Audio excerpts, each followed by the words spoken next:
Thank you. New York. I think that's where I am. New York. Thank you. Thank you. Welcome, everybody, to the Real BBC. No bagging and boarding chat today because I'm in Las Vegas, Nevada. No and chatting? it is. No, okay, there's going to be chatting. Right. I must have misspoke. No, we're just going to sit here and be quiet for the next 3 hours. Let's go. Let's just let them talk amongst themselves. Yeah.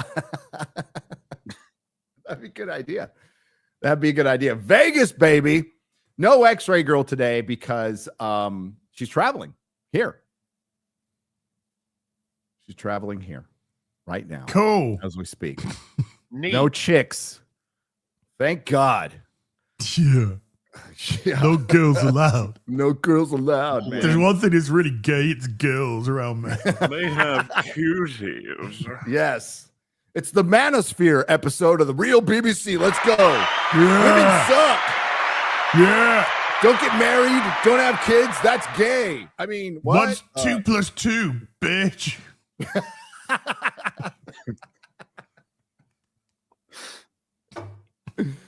Oh. Women can't math. I mean, that's true. Oh my God, they say that in Doctor Who in the beginning of the episode. I saw that. This isn't flattering, but I'm sorry to say this. I was watching Disbrew's review, and I say it's not flattering because I couldn't make it past a few minutes in. Nothing to do with Disbrew. Love him. He's great. It was just what I was seeing. I was like, oh, I just can't. I can't I've even. seen one meme, just one sentence in the episode, and seeing that, I was like, I know which one. Yep. We all know. Out. Yep. Out. Oh, yeah. Don't need the context. It's fine. We'll talk about the episode that these guys didn't watch, and they didn't need to. Quite frankly, when I describe it to them, it'll just be some bullet points. They'll understand why they didn't need to. You didn't need to. And guess what? None of you did. None of you did. None of you did. Also, Snape is black. Woo! Official. Which fundamentally changes the story that they were going to be as accurate as possible to the books. So I mean, Harry Potter's father's now just a racist pig. Oh, Lily's a racist. Sirius is a racist. Harry's a racist. The entire school is because all the white highlight it. It's going to be awkward because some of those scenes, it's going to play out a little. All the little white kids are going to be scared of the black teacher. Well, he needs to. Is he at one point the teacher of the dark arts? In the dark arts. Isn't that? Wouldn't they want to avoid that? No, nobody wants to go to Slytherin because he's black. And his whole reason for being is simping for a white girl. Wow. Yeah. I'm so glad I'm not going to see it. Mudbloods. What is as opposed to Mud Crips? Oh, he's a half-blood too.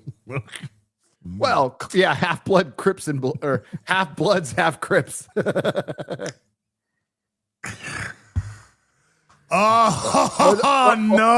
Or the half-blood Fresh Prince. Yeah, I saw that one. The half-blood Fresh Prince. So the meme value of this show has now gone like through the roof, you know? Yeah. So it's so good. But yeah, we'll talk about that. Hey, there's more Captain African American Cope. Have you heard? I mean, no. More Whoa, what do you, in the actual film. People have mentioned something about that film? Yes, they have. Really? One of the writers, one of the 18 writers has a little bit of Cope out there. Yeah, there's that. Did you hear the Dragon Age, the Veilguard coat, or do you hear that? What? Another thing that shouldn't even be discussed anymore. But go ahead. Yep. Yeah. The new coat for that was EA has always loved Mass Effect much more than Dragon Age, and so when they gave us some of the Mass Effect team to help us work on the game, they were not very nice people.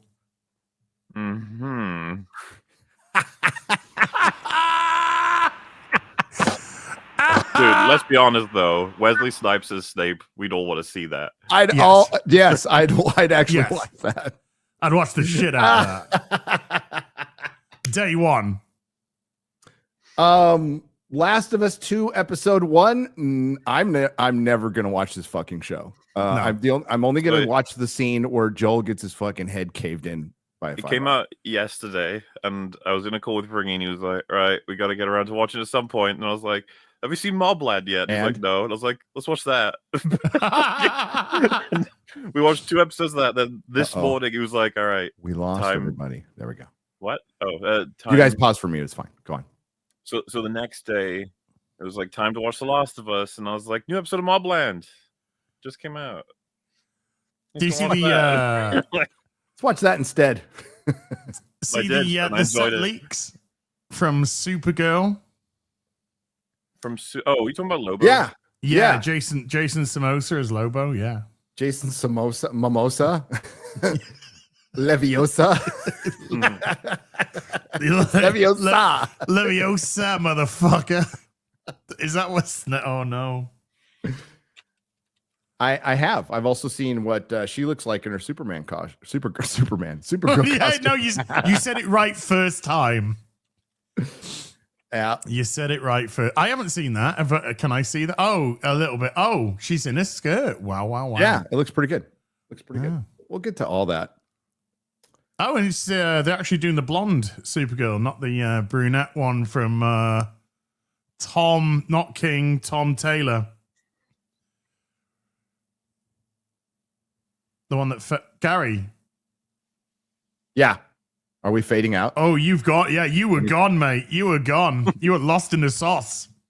I was lost in the sauce. You even got all glitchy. If it happens again, I can change Him? Me. I can change him. I can change you. I can Chang-Chi. I can. We still doing okay? Yeah. Mhm. Okay, yeah. good. I have backup internet no matter what. This was cooking for me. Here, let me do a It's just cooking. talk amongst yourselves for a moment. I'm going to do a fast.com. Blueprints, Molly. So after this stream, I take it we're both logging back on immediately. Yes, I'm playing more of it. What's Firing up the annoying streams. now is because I've started as a stream game, I can't continue it off stream, or at least I guess I could do another save. You could file, do but another even that- profile. Yeah, you could do another But profile. even that yeah. though, anything I discover that's super interesting, people will be like, "Oh, you did it offline." Blah, blah, blah." I don't even know where the ending is truly at this point because there's so many different things to figure out that I'm just having fun playing it.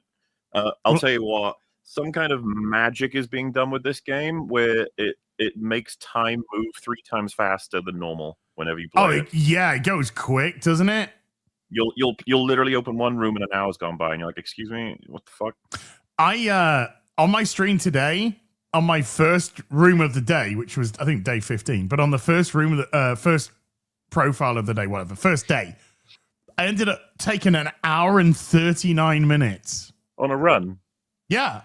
Yeah, I mean, well, dude, I had a run where I think I opened a couple of doors and I got a next run you'll get blah blah blah, and I was like, "Oh, okay, cool," and I got enough dead ends and I was like, "Well, this is a dummy run. We'll just end it as soon as I can." Ended up like unlocking every single room and getting to the anti-chamber. I think. That better, chat.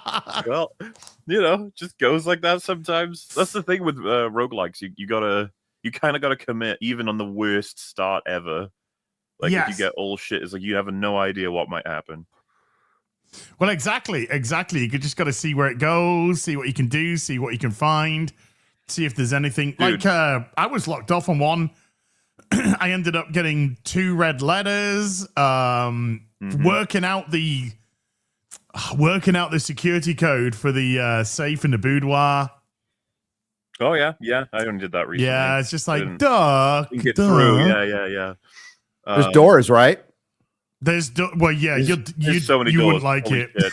There are rooms where it is like many doors. You wouldn't understand. It's terrifying. It would literally be a door Terrifying simulator just to thinking you. about. I know.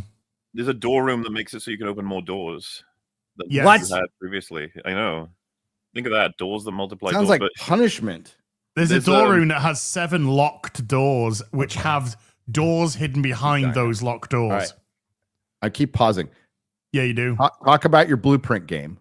I'll be right back. That's no problem. No problem at all. Yeah. Where I'll be like overjoyed because I'll have fucking 15 keys and 20 gems and 50 gold, and then I've locked myself off halfway through like the map, and I'm just like, right, the worst. Yeah, people are like, oh, maybe you'll find a freezer. It's like, oh, I'll fucking just happen to find a freezer. I think I did a run recently. I had something like 5 keys, 7 gems. A little bit of gold. I don't think huge amounts, but a little bit. It's like, and I was only on like the first couple of rows. I was like, oh, we're off to a great start here. Great start. I was locked out by the 3rd row. Yeah. And everything just gone. Everything I was just like, mother. God. I had, but that 11 coin allowance, by the way, it was from the laboratory terminal. I activated one of those, and I had, it was that plus I had a blessing. Have you ever used the blessings? Yeah, I've used the shrine once or twice. I think twice. Well, I had one that it would activate whatever the laboratory bonus was whenever I think like opened a shop or whatever. But yeah, it got me like fucking 6 or 7 in one run. I was like, thank fuck, like, that's gonna be so useful. I don't know what run it was. It was off camera, and I had over 90 gold. It was nearly 100 gold. Dude, I had all doors basically locked. It was all over, and I had like 18, 19, and I had the showroom, so I was just like, I could buy anything, but it's all useless now. Like, none of them, they're only for the current run. Oh, so yeah. Oh well. But there's a lot of little mysteries still to solve that I'm currently trying to work out how to open a safe in the drawing room, and I'm not getting anything. I'm just not getting any sort of inspiration today because there's another one that pissed me off. I forget what it's called, but it's one with the paper crown in it. I haven't figured out how to get that yet. So obviously don't say if you have, but no, I don't even think I was watching you yesterday. I was like coming in and out because there were things that you were doing which I wasn't, I was like, I better what I did with here. yours was I was focusing not on whatever you were doing, and whenever you spoke about like, oh, I need to do this, oh, has Molo ever got this before? I was like, not looking. Yeah, not looking. And there was a room that you were in. I was just like, I have not even seen this room. No, I definitely had that with yours. When I had a brief look at your map, there was some names there that I was like, what the fuck is that? But that's kind of cool. Just saying. I think I know one. I won't say the room, but I mean, you probably guess what the room is. The worst thing for me right now is I've had such shit luck with the boiler room. The many times I've opened it up, it hasn't connected to like any room that needs it, right? So, and I do, keep in mind, I don't know how much you know. Oh, yes. I've never connected it to the laundry room, which has a bonus in there, clearly. The pump room, that clearly has a bonus. I think relates to the reservoir, to be fair.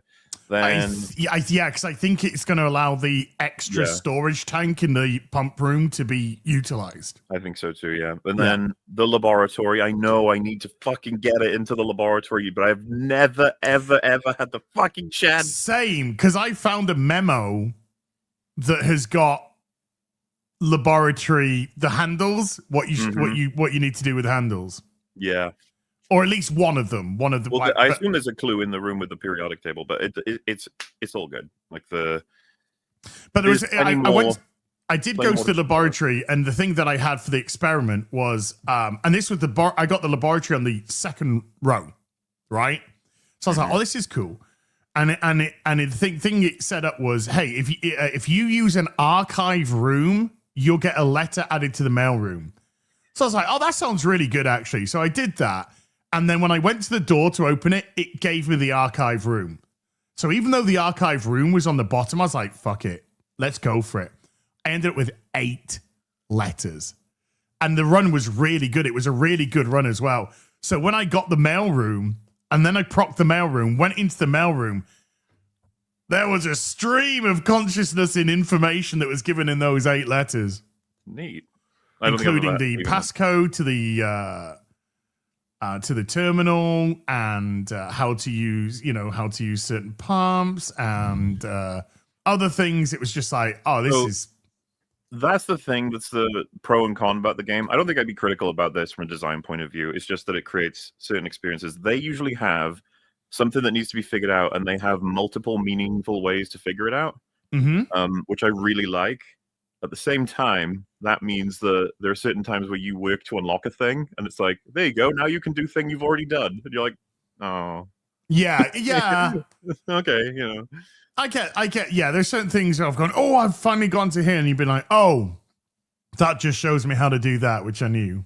But that's fine, because the underground is like multiple, like the way that you go underground is different from a way that, multiple ways, which I've gone underground. I mean, I've found two of the gas lights which light up. I've found two. There's clearly four. Oh, I've done all four of them. Yeah, I've only done two, and then I saw that, and I was like, oh, turn away from the screen. We truly have like completed different portions of the game, but we're both gonna get all of it at the end, I assume. I don't know. Yeah, I mean, somebody said in the stream today, they said, God, it's crazy how different you and Morley play the game. And I was like, but that's like just saying, wow, two people are different.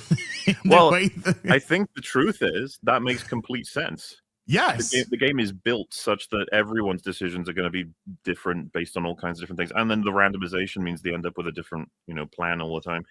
But, I think it's fun for people to watch us both figure it out in different ways. We both got our little notepads, and I don't know. I'm very happy with the game. It's I got my notepad and my phone. I've been taking pictures of certain things. Because on my first run, I was just very bullish. I only had one goal, and it was to get into room 46. So I was just bypassing everything because I wasn't looking for it. I was simply looking for a way to connect, to try and get the thing to do the wheel and work it out. But now when it's going back and I was discovering all the other things, it's just like, hey, this is pretty crazy what's going on. Hi. Hey, Gary. Hi. We just entertained about 15% of the audience. Yeah. Yeah. And the rest of them are like, God, move on. Restless anger because they have no idea what we're talking about. Rip the shit out of Doctor Who, bitches. Okay. We can start with that. Can you share articles? Yes, I can. Let's get a Doctor Who. Just throw it up the ratings, and then I can go over I have them right here, right? I've got it already set up, to be honest with you. Yeah, we'll see how far this goes. So this is the latest rating. All right. There we go. 2 million. The lowest ever overnight, beating the record of last year from Ncuti Gatwa, which broke the record from the earlier episode in the season of Ncuti Gatwa. So it now holds, I think, 5 of the lowest 6 5 of the lowest 6 lowest overnights of all time does the Gatwa seasons. It's all been diminishing returns because we're all into apathy. But the thing is, we guessed this as we said 2 million, and it's going to get under 2 million. This was the premiere. And Philip Morris, if you follow him, he's the guy who found all the archived footage, or some of it, right? So they could finish the classic Doctor Who series that were all like recorded over, like the moon landing. They recorded over the video because they didn't think anybody would watch it again. So he's like found like fans who record or just tapes in random in Australia and other places. He hates new Doctor Who. So he said that what they expect, the minimum they expect in that time slot is 4.97 million. So almost 5 million. That's less than that. 2 million is less. It's a wee bit. Yeah. A little bit less. It's a little bit. Well. This show's getting canceled, folks. Yeah, we got paused. What I was going to say. No, it's the term that Russell T Davies used was put on hiatus.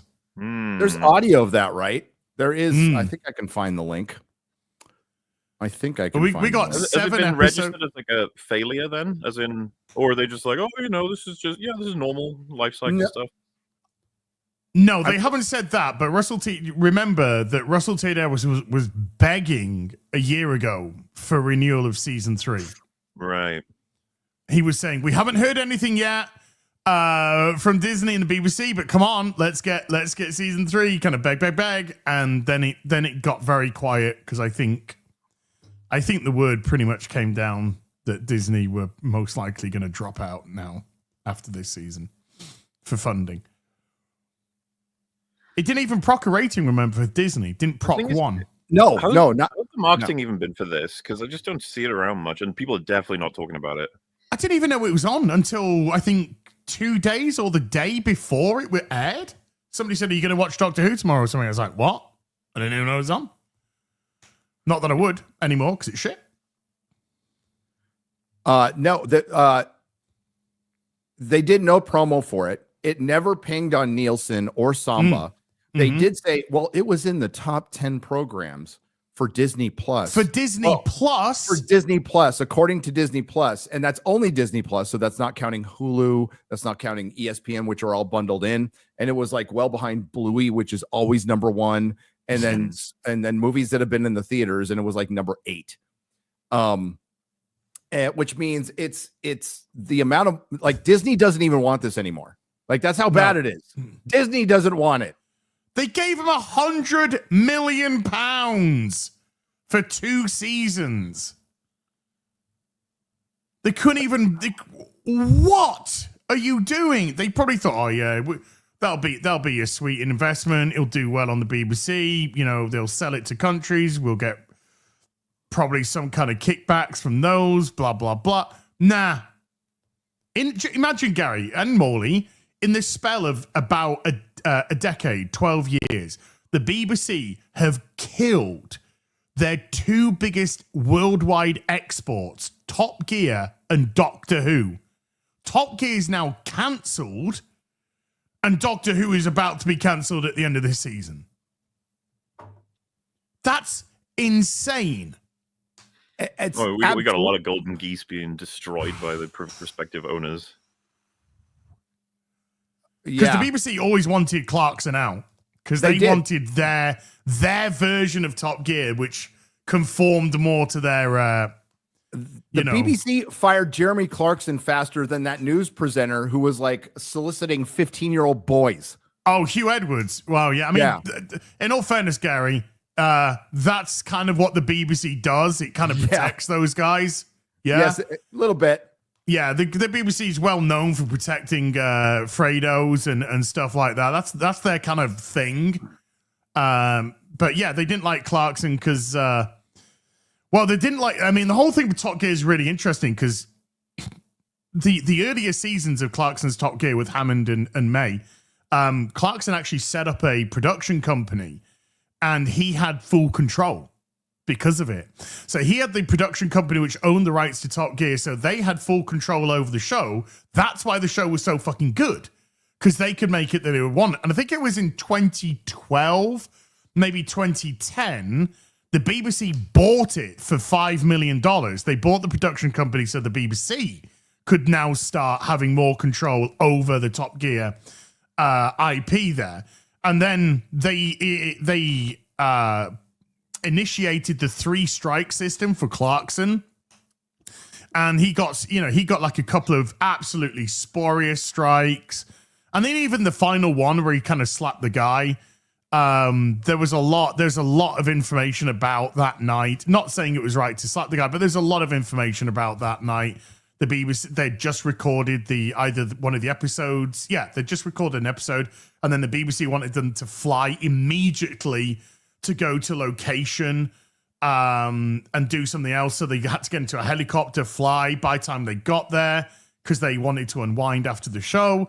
They were just all fucked and drunk, and then they'd closed down the kitchen. Clarkson didn't get fucking fed, so he was a bit pissed off about that. So the hotel ended up getting the chef, or ended up, having to make his stuff. And then the producer was fucking ragging him, and he just just had a bit of had a moment. But even the other guy, even the producer, I don't think harbors any ill will in the slightest. In actual fact, they could probably work again still. They did. Yeah. They did. They ended up working again. And the guy's like, it wasn't a big deal. But you're right. It was just used as an excuse. They wanted to get rid of Clarkson because they thought they could move on without Clarkson, which ultimately they never could. Well, they wanted the Top Gear to conform to their policies, the inclusion diversity policy of the BBC. Yep. So they didn't want these three white guys, which would have some racial jokes from time to time, that would have some gay jokes from time to time. Banned from Argentina, banned from India, banned from Turkey. Fuck out, Argentinian people out there, we love you and all that. We love you. But the whole thing from the Argentinian fucking it was the people, license plate. Yeah, you just fuck off. Ow, fucking get out. It was Falcons throwing a little Rouse, shade over the Falcon. Falcon? Yeah, so there's just Falcon they didn't Islands. like that. They wanted their multicolored fucking presenter team. They wanted all that kind of fucking bollocks, and it never worked. It never worked, and Top Gear's now done. It's cancelled. It's done. It's over. Because they wouldn't. Not only that, they brought on people who weren't like experienced drivers to the degree that they needed them to be, which Hammond, May, and Clarkson all were. Yeah, particularly Clarkson and Hammond. Think about like how long they were on the air and like how many actual crashes they had, which was just a handful. One serious injury to huge Hammond. ones for Hammond. Yeah, Hammond. May in the tunnel of Grand Tour. Remember? Yep. We all watched that together, didn't we, boys? Didn't we all watch that together? We did. Yeah. And didn't you get the documentaries, Top Gear documentaries I sent you on WhatsApp, dude? Did you? Yeah, I sent you links of Top Gear documentaries to watch because I thought you'd be really interested in watching. Send them again. I'm an idiot. Okay. But back to Doctor Who. Yeah, Top Gear. Okay, so there was a time in 2000, it was 2013, where Top Gear was the #1 show in the entire world, and it wasn't even close. Like, it was aired in more countries. It was watched by more people in those countries because the presenters were funny, and everybody can kind of get around cars. Everybody uses cars for the most part. But like, you don't have to watch like cars to watch Top Gear. It's the presenters. No. And Doctor Who hit its peak because it finally broke through in America during the 50th anniversary. And at the time, arguably, Matt Smith was more popular than Tennant here. He was amongst younger people, and they got a new generation. And they decided to build on that with, and I was warned by a buddy. Okay, so the person I talked to back in the day, I've known him for years, was I was a Doctor Who toy collector, and I was talking about it. He had visited the shop, and we had worked out because he worked for a company, we'll just say, that third partied through Doctor Who, and he helped make all the toys. And so we set up a deal to where I can get some toys wholesale, and then I put this huge Doctor Who section in my store, and I touted that I had the biggest Doctor Who toy section in Northern California, which I did in my tiny little store because I dedicated an entire wall. And yeah. So, he was able to see things early because they were, designing toys and designing play sets. And man, all the stuff they changed last minute because Matt left and Karen Gillan left early. There was going to be this huge Dalek invasion of London, like that they scrapped, but they made a toy set of. There was a gun. There was a gun that they made that was a hodgepodge of Cyberman tech, a Weeping Angel finger, and Dalek tech, and it was basically a gun that erases you out of time. That was going to be part of an episode that they got rid of, and they made the gun. You can find it out there. It's a cool little gun. Yeah, he's the one who said, yeah, this diversity and inclusion initiative is coming, and I'm like, what the fuck is that? And this was in 2012. And he's all, yeah, everything's going to change. There's this guy coming in, Piers Fanger or whatever, or he was there already, and he's going to change everything. Moffat's already in trouble.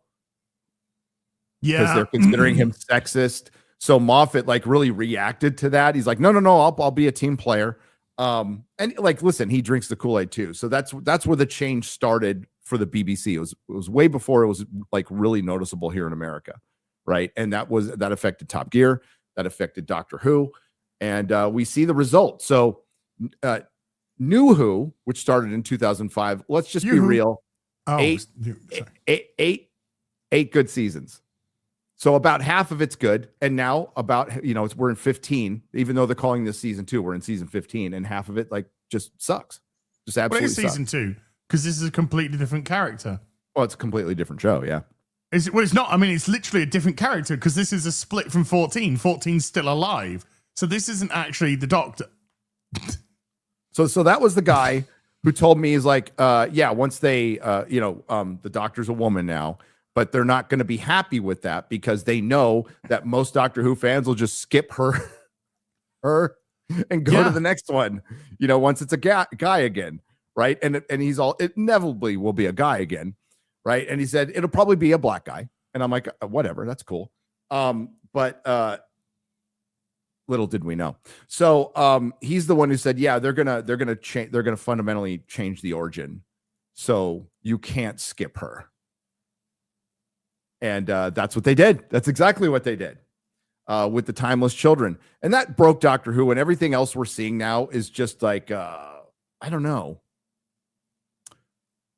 It's just the last squirts of a shit. I mean, I'm trying to think of an eloquent way to put it, but I can't. It's like after some bad tacos. There are bad tacos. You're just there for a little while. It also feels a little like the guy who's leaving the party forever. Like, I'm going now, guys. I'm going to go now. Yeah, I'm heading out. There I go. Here I go. Opens the door. All right, I'm gonna go now. That might be a little better. Oh, I need my coat. Hang on. I think it's more that everyone's actually gone, and they're just sat there going. It's the guy left over at the party. They'll be back. Party's over now, guys. Everybody go home. Yeah. Everyone go home into an empty room. Yeah. That could be the joke. You frame it so that he keeps saying goodbye, and then you zoom out, and there's no one in the room. There's no one in the room. Yeah. See ya. Because he's got nowhere to go.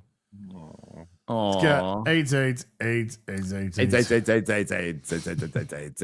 So yeah, these are zombie franchises they keep rolling out. They just keep reanimating the corpse. It's decaying more and more every day, and now just nobody wants to be around it because it fucking stinks, and well, it's a corpse. And that could be said about all the other franchises, but Doctor Who remains the worst case of a murdered franchise or death by Mary suicide. You can pick your poison there. But in this episode, guys, so Planet of the Incels was going around quite a bit. Can I ask a question about that, please? Sure. If there's a planet of incels, which means there's a planet full of a lot of people who are incels, involuntarily celibate. Yeah. Mm-hmm. That kind of makes no sense because you put two people on an island together and come back a week later and they're fucking. Well, no, insemination. Okay, I would say it would be like Planet of the Gay Men. Somebody's lying. Yeah, somebody's not telling the truth. So they just every once in a while a girl gets pregnant. They're all looking around like, who did it? Who was it? Dude, I'm trying. I've been trying. She just won't have it. So I think what you're trying to infer is it wasn't really Planet of the Incels because that would be impossible, and you'd be correct. So you're trying to tell me that they're so fucking lazy now they can't even get their heavy-handed messaging right, and you'd be right. So what Planet of the Incels was about was a fucking incel with a girl. What was the context that led up to the line? Okay, well, so an incel who somehow has a girlfriend buys her a star, names a star after her for her birthday. She's completely ungrateful for it. She thinks it's fucking lame. He's an idiot. She's an idiot. They're both fucking idiots. 17 years later, the robots from that plant star system come down and kidnap her because she is now the queen of that star system because it got named after her. How did they know? Well, they have the same certificate that she has. She still has the certificate and she has it from another time. So while she's being taken away, the doctor is chasing her in a skirt through a hospital while she's being a sassy little fucking nurse and being a bitch. So a timey-wimey things happen. And while she's saying that, she's like, why are you kidnapping me? I'm not even the one who bought this. It was my boyfriend from 16 years ago. So they went and got him and he got there earlier. And he's like, "Oh, I love this place. It's a game basically I can have complete control over." So he becomes the AI. So literally, so they can make the AI the incel. So an AI is an incel. Now on this planet, there were a very diverse group of humans, and people are going, there was white people. Yeah, they were all gay, I'm sure. And there was robots, and they lived in harmony until the incel got there and started enslaving all the diverse people with the robots. Last person you want to be enslaved by is an incel. Yeah, because they will try to fuck you and you will decline. Because they'll keep asking. Okay, like, so I'll force you to work against your will, but I must. Yeah, I must pester you. Nurse Bitch gets there with Nurse What. So you're gonna have to be more specific when it comes to Doctor Nurse Who. What is Ncuti Gatwa, and he got there earlier so he can infiltrate the Antifa, basically. So he can infiltrate the really nice and peaceful Antifa. Infiltrate. I'm just making up words now. And then Nurse Bitch gets there, and the entirety of the show. Correct me if I'm wrong. The new companion, who's the most despised companion ever. Really? She is. Terrible. I've heard. I've seen like 2 minutes of her. I've had enough, bro. She's the worst. She is absolutely. And then again, I just thought to myself, like, who was the most hated up to that point? I'd say later Clara. Yeah, Clara started getting a lot of hate later. Clara, yeah. Later Clara was pretty fucking. And she was annoying as fuck. Annoying as fuck. Let's be real. Like Bill was fine. She just just gay. Reminded us it was yeah. She was a lesbian, but she wasn't like she didn't berate the doctor that as much. Amy Pond was awesome. Are you kidding me? I loved Amy Pond. Martha was great. Billy was great. Well, Rose. Billy. This last one, not the blonde Billy that one, was the guy. This last blonde one, like, wasn't annoying as this one, like, for sure. Well, she was a non-entity though, wasn't she? She was nothing. She was fucking nothing. I'd rather have nothing than so. Correct me if I'm wrong. For the 5s and 10s of one person who saw that out there, the rest of the episode is Nurse Bitchface just standing there and chastising the doctor, chastising other people, chastising the AI. She's just walking there going, just telling people what they were doing wrong and how ridiculous they were. So they sounds like a liberal woman. So to lead up to the plan of the incels, it was the big reveal because you didn't know it was her boyfriend. You just saw this AI. She's going to be forced to marry. She's a queen, and she's being forced to marry this AI by the robots. She has no choice because that's what incels do. And then later they reveal the AI, and it's her boyfriend who's all cut in half and kind of looks like a really it looks like a off-Broadway stage version of a Borg and a Cyberman, whatever. It's fucking terrible. Sorry, and got a question. Sure. I distinctly remember a gentleman called Russell T. Davis saying that we should no longer make disabled people villains because there's a huge stereotype which is perpetuated for disabled people being villains. You are absolutely right, and that's another case of Russell T. Davies being an absolute fucking hypocrite because it's okay for an incel to be disabled. Well, great. Now everyone's going to hate the cripples. But an incel is disabled because they can't get laid. Makes them disabled. True. Yeah, it disables their penis. Well, if you want to talk about like involuntary celibacy, yes. I mean, and it's cruel. Fuck you, RTD. Okay. So wait, what? Being involuntary celibate's cool? I'm now confused. No, it's not cool. Well, being involuntary celibate, it's a personal decision. I'm not going to shame somebody for it. No, it's not. It's not. Being celibate is a personal decision. Being an incel is not. Okay, well, 13-year-olds are all incels. Well, I hope so at 13. Crippled people are all incels, and that's it is what it is. What is this conversation? I'm lost. I'm lost in this. I'm lost. All I know is Snape's black. That's all I know. Okay. I don't know anything, but I do know this episode because I watched it once. So what led up to her saying Planet of the Incels? What is going on, Gary? You're just making up words. NCL. Making it worse is fun. This is Planet of the Incels, yes. Or Yorkshire mash. I like Doctor Who, yeah. Yes. I'd very much like the sex, please. Thank you. I don't want to be the incel anymore. I'd like the pussy. Calm down, pussycat. Calm down. Okay, so it's when she finds out that the AI is indeed her boyfriend, and she goes, Planet of the Incels.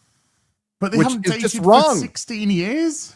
They haven't dated for 16 years. How does she know he didn't get laid before that? I mean, I guess he's voluntarily celibate because he cut off the lower half of his fucking body unless he's got some mechanical dick going on there, which he might. I'm not really sure. Hold on. Sorry. Is there any explanation for his mutilation? Yeah, he becomes one with the AI so he can control the robots, and it expands his mind and everything, and he's going to meld with her. So he's going to actually like make her a robot too. For servitude. Okay, so how did this rank? But how does he get? like episode one? well, we got to get to the worst Doctor Who moment in the history of Doctor Who. But hold on, Or the dude. Doctor. How do you fuck then? If he's an incel and he melds her in, then he can't fuck her. Well, maybe like Demolition Man, they just like virtually fuck. Oh, they do the hands. They didn't explain all that because throughout this really It's shit. exciting episode, it's just people standing around in front of like green screens. And it looks like that. And there's no running or anything. There's a little firefight with the robots. They kind of do a bait and switch. There's a companion that like, take me to the stars, Doctor. And she honestly looked nicer than Nurse Bitch. She gets killed. So the Doctor cries. So the Doctor definitely cries within the first 5 minutes. Again. Oh. He cries in the first 5 minutes. Is it just one episode that he hasn't cried in? Yes, there's only been one. So after all this shit, what happens is the two certificates, because two things from different timelines or two of things that existed in one timeline that are now a thing that existed in one timeline that is now two things cannot exist in the same place, or boom, basically. So what Nurse Bitch does is touch the certificate to the incel certificate. Now, why in the fuck does he bring it out? I don't know, but they it's like touching tips, that was what it was. And and the Doctor absorbs the energy while basically the incel de-ages, and he de-ages into a sperm inside an egg. And there's this cute little robot that comes around that goes polish, that's polishing the floors. And it, now what the Doctor do normally, the Doctor would get a little test tube out, get that little fucking sperm, and goes, well, I'll put it on the TARDIS and maybe we can help him sort him out another time. Sort him out another time. No, the Doctor lets the polish robot come up and just fucking wipe him from existence. And he goes, there he goes. Oh, That's not what the Doctor would do.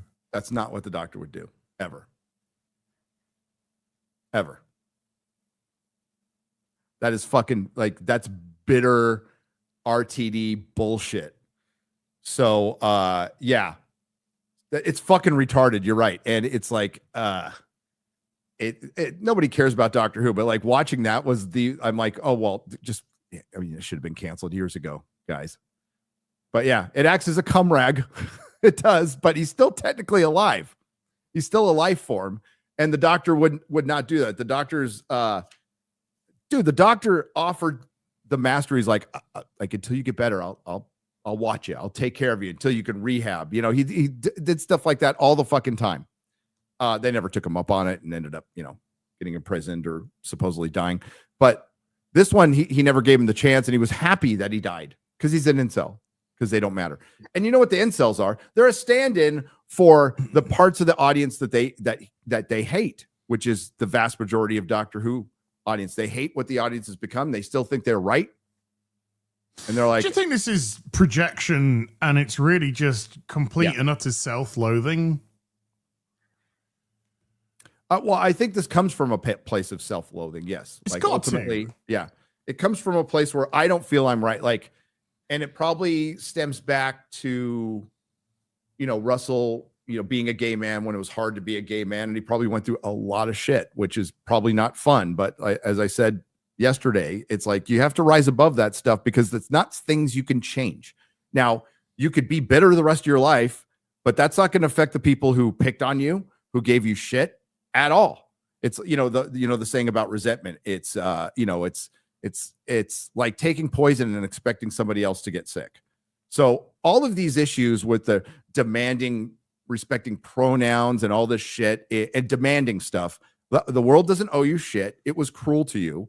But at some point you have to go, okay, I'm going to rise above this stuff, and you become a happier person.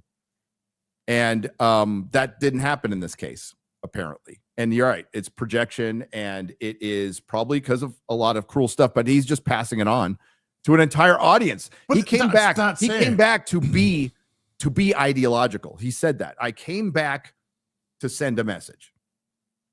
He didn't come back just to tell a good news story. Like Kurtzman, like literally parroting Kurtzman. And ironically enough, what did he say recently? Well, not recently, but a couple of years back, about how he discovered Star Trek, the Kurtzman Star Trek and Discovery, and how amazing he found it because it was just progressive slop. And that's what his world was now, just progressive. And I wonder if it says, we say the word progressive, but that in itself is a projection because it's not. It's regressive. It's not progressive in the slightest because it's about alienation, not about acceptance in the slightest. Because if it was about acceptance, then he'd accept that his job would be to entertain the masses and not literally turn queer as folk into Doctor Who. Yeah, which he did, or Doctor Who into Queer as Folk. Either way, actually, right now. Like, what I talked about yesterday and talked about before is like he rose above all that shit. Like, yes, in 2005, he wasn't just a gay icon; he was an icon. People loved him. He rose above all the abuse. He's running a show that everybody fucking loves. You did it, but you did it. And whatever happened between now and then, he slid into being bitter again. And that's only going to affect him. Like hey, our show has been dead for a long time. And yes, it is our show. It is Doctor Who fans' show. The fans take ownership after a certain amount of time, especially with this long. And they do have a say, and they'll let you know whether they're going to buy it or not. Yes, progressivism is regressivism when it's done. Yes, absolutely. When it's done like this, but it's sad because, the truth of the matter is, if George Lucas came back to Star Wars, same thing would fucking happen. Yeah, but George, he's too old. He's too old. He's too old, but he's also a different person. Mahler's talked about this. Yeah. We're talking like Spielberg. Yep.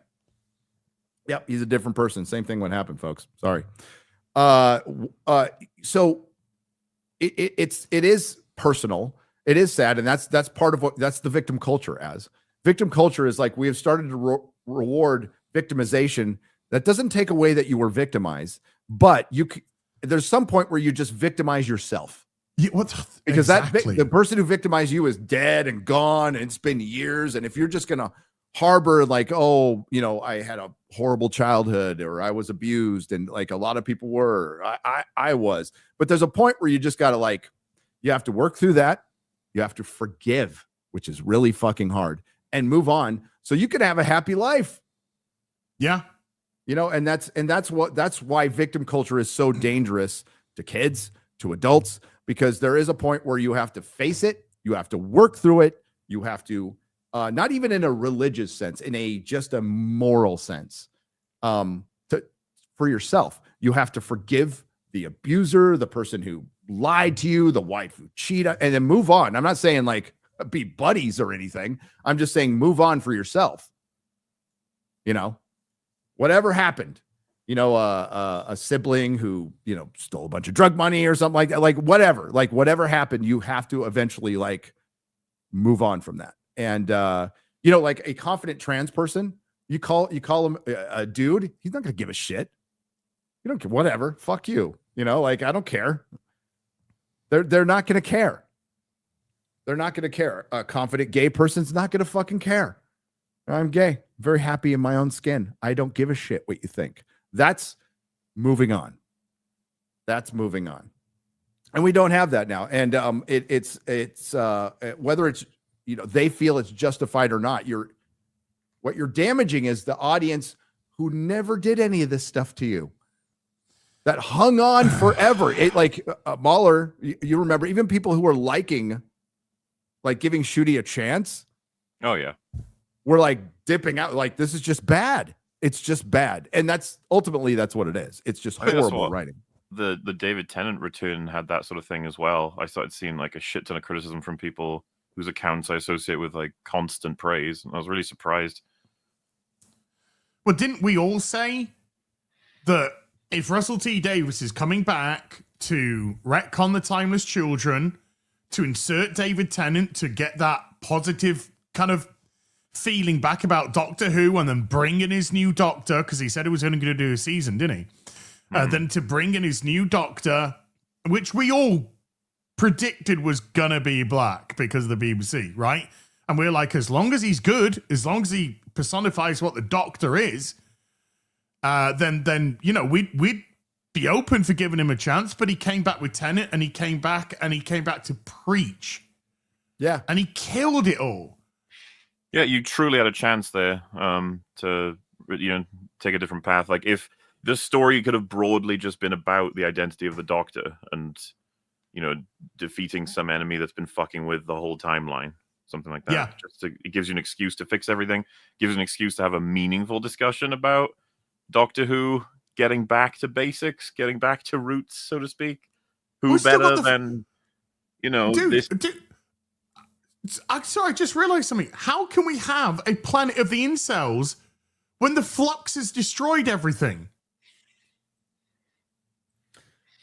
I don't know. I don't know. Because they've never really addressed that. Remember, Jodie Whittaker was faced by time itself, time in the form of Jodie Whittaker. Yeah, of course. Yeah. No, it's at this point, I think that's why I couldn't even make a video on it. Like, I was gonna, and I'm like, I don't care. Like, I've gotten to the point where I can go back. Doctor Who has a definitive ending for me. I have just in my head canon said it ends here, because fuck them. They're not going to ruin the show I enjoyed for years. And I'm watching a lot of classic Doctor Who. I always do. I always go back and watch it, and I still enjoy it. End of Capaldi is your canon ending? End of the first season of Capaldi for me. Yeah, it wavers, but it's pretty much, I can go to season 8, but 9 and 10 of Capaldi are not good. Are just not. There's a couple good episodes in there, but I think I could live with Capaldi showing up as a pair of eyes in the 50th anniversary and just call the 50th anniversary the good cutoff point, because that's where Matt Smith is like off to go find Gallifrey, and we can just leave it there. But there's some banger episodes in season 8 for sure. Well, I will be watching at least one of the episodes from this new series, I guess. Which one? Well, you're gonna have to let me know when it comes out, unless my fucking audience do. But it'll be the midnight sequel. Oh yeah. I'm gonna keep an eye on all of it. That's gonna be, and they're gonna tell us what the beat. It's gonna fucking be terrible. It's gonna be so fucking bad, dude. It's gonna be terrible. What's the best part of that episode? I mean, okay, aside from just the brilliant acting, it's the mystery. It's like you have no fucking idea what this thing is, and you don't need to at all. Oh, for sure. The all of that drama's excellent, but then the big meaning for me is everything it says about the Doctor in that episode, and challenges a lot of his beliefs fundamentally about humans, right? And arguably acts as a darker sort of motive for what gets him going in Waters of Mars, being like, he fucking hates not having control of any given situation, and he completely loses it in Midnight. And Midnight feels like one of the closest he's ever come to being killed, and it's by a bunch of normal people. Yep. Oh yeah, like an angry mob. Yeah. Through a manipulation from an alien that is so alien, a planet you can't look at, a being you can't see, but it's obviously intelligent, and wants to survive. Yeah, it's such a good episode. Love it. And they're gonna ruin it. I mean, it's such a great episode, but one of the just the best lines in it is where Donna tries to be Donna. She goes, Donna, just don't. Yep. He just shuts it down. And you know when he does that, he's like done. He's just, like I said, it has a serious effect on him, that episode, and it's skippable filler, you know, like it's a between episodes episode. Yeah. Meant to be a filler episode, and it was one of the best Doctor Who episodes of all time. Like, you know, Born Again had its filler episode, and we started our coverage of it. Like, you know, there are some filler episodes that have been the best of a TV show. Well, it sets up all the specials. It sets up the end. Yeah. It sets up the like. This is how good RTD used to be. He'd plant that little seed and set up the end in the end of time, which was a year away, right? Yeah. Blink was good too. Stephen Moffat back in his prime, dude. When Stephen Moffat would do a David Tennant episode or just in the RTD era, they were all like the best episodes. Moffat's episodes were always the best. Yeah. Yep. Girl in the Fireplace, Blink. Instead of it becoming super awesome, it like there's a few examples of that, right? Like small doses of a thing is far better than it's like eating an enormous fucking cake all to yourself, I guess, or something. Do you remember last season where the Doctor couldn't save the white people because he was black and they would go with him? Yeah. Good stuff. It's great. That's where we've got from great complex writing to we're not going with you because you're black. Is there any reckoning that gets to happen from this? Because these are these not objective results that say like you fucked up? I don't think they care. He's had the money. He had the £100 million. He got extra money, of course, through the license fee. So we don't know the final number of monies that he eventually got. He was given them in advance to make 2 seasons. He's fulfilled that end of the bargain. I don't think he fucking cares. I think the Disney were open to his ideal of a progressive Doctor Who. I think that's why they actually funded it, because Russell T Davies was coming back and he probably would have pitched to them that this is what I'm going to do with the Doctor. And they're like, great. And then when Disney realized that all of this is down the shithole now, they'll be like, okay, we're done. We can't just throw another £100 million at this. No, especially after the cultural shift here in America, like that sealed its fate. I mean, the first season sealed its fate. It did. Like bringing David Tennant back and Donna Noble, and then throwing in, their daughter Rose, the guy, who, passes the potatoes. It sounds like this. The guy. My name is Rose, and I'm Donna's daughter. I'm a doctor. I'll tell you what, you got there. You don't know what it's like to be a woman. And you have no idea. I know you've just literally regenerated from being an actual woman. But here I am, cock and balls in a skirt, telling you what it's like to be a woman. You're in a mad or woman. You're just fucking Satan at this point. You're an enormous demon just sitting at the table like. But it was the stupidest fucking ending I think I've ever seen for a Doctor Who episode, and that's saying something. By generation. Don't forget all the other doctors. Yeah, get it. Did you get it? By generation. Did you get it? Disbrew pointed out that the Doctor is now officially non-binary because when he put up so he puts up a screen, and you didn't see the episode. He puts up a screen that's an X-ray blanket or whatever, and it shows his 2 hearts, but it says sex unknown. Yep. Should have said sex. No, not getting any. Should have been incel. So I guess the only question left is, when will they announce it's over? After the season is finished, maybe. I'm going to speculate a few months. I think they're going to let it vanish. Yeah. I mean, if they say anything at all. Exactly. Could be like Rianne Johnson's trilogy. It's happening. Yeah, it's still happening. Go on. Yeah, it's happening. He's just got to get round to doing it. He's a very busy guy. He's spending all that Netflix He's making money. lots of murder mysteries. They're changing the face of murder mystery forever. They're great. Oh, that's coming out soon, isn't it? Yeah. By the way, Dead Morley, Men Don't lie or some shit. I don't know. I've been hit with 12 copyright claims for Same. my last 2 playthroughs of Blueprints. Which is unfortunate Oh because God. the music in the game is awesome. Let me find It's a clip so amazing. we can not talk about Blueprints for the next 10 minutes. Hang on. No, that's it. That's all I want to say. But 4 yesterday, and I just got one for 8 on today's stream. Yeah, I think I had 5. Music's really good though. Yeah, it's beautiful. Absolutely beautiful. Gary should totally play it just for the music. Yeah. It'd show you out, you old giffer. Do you have the okay? Lady Greymaster gave me the clip of Shooty saying it's possibly paused. Do you can you find the clip of Russell T Davies saying it's gonna? I know it's out there. I know it's out. I will. Sorry, I'm just filling in these dispute forms. Oh yeah. No, it's all good. I'll do it now. I'll put in the private chat the actors possibly talking about it, but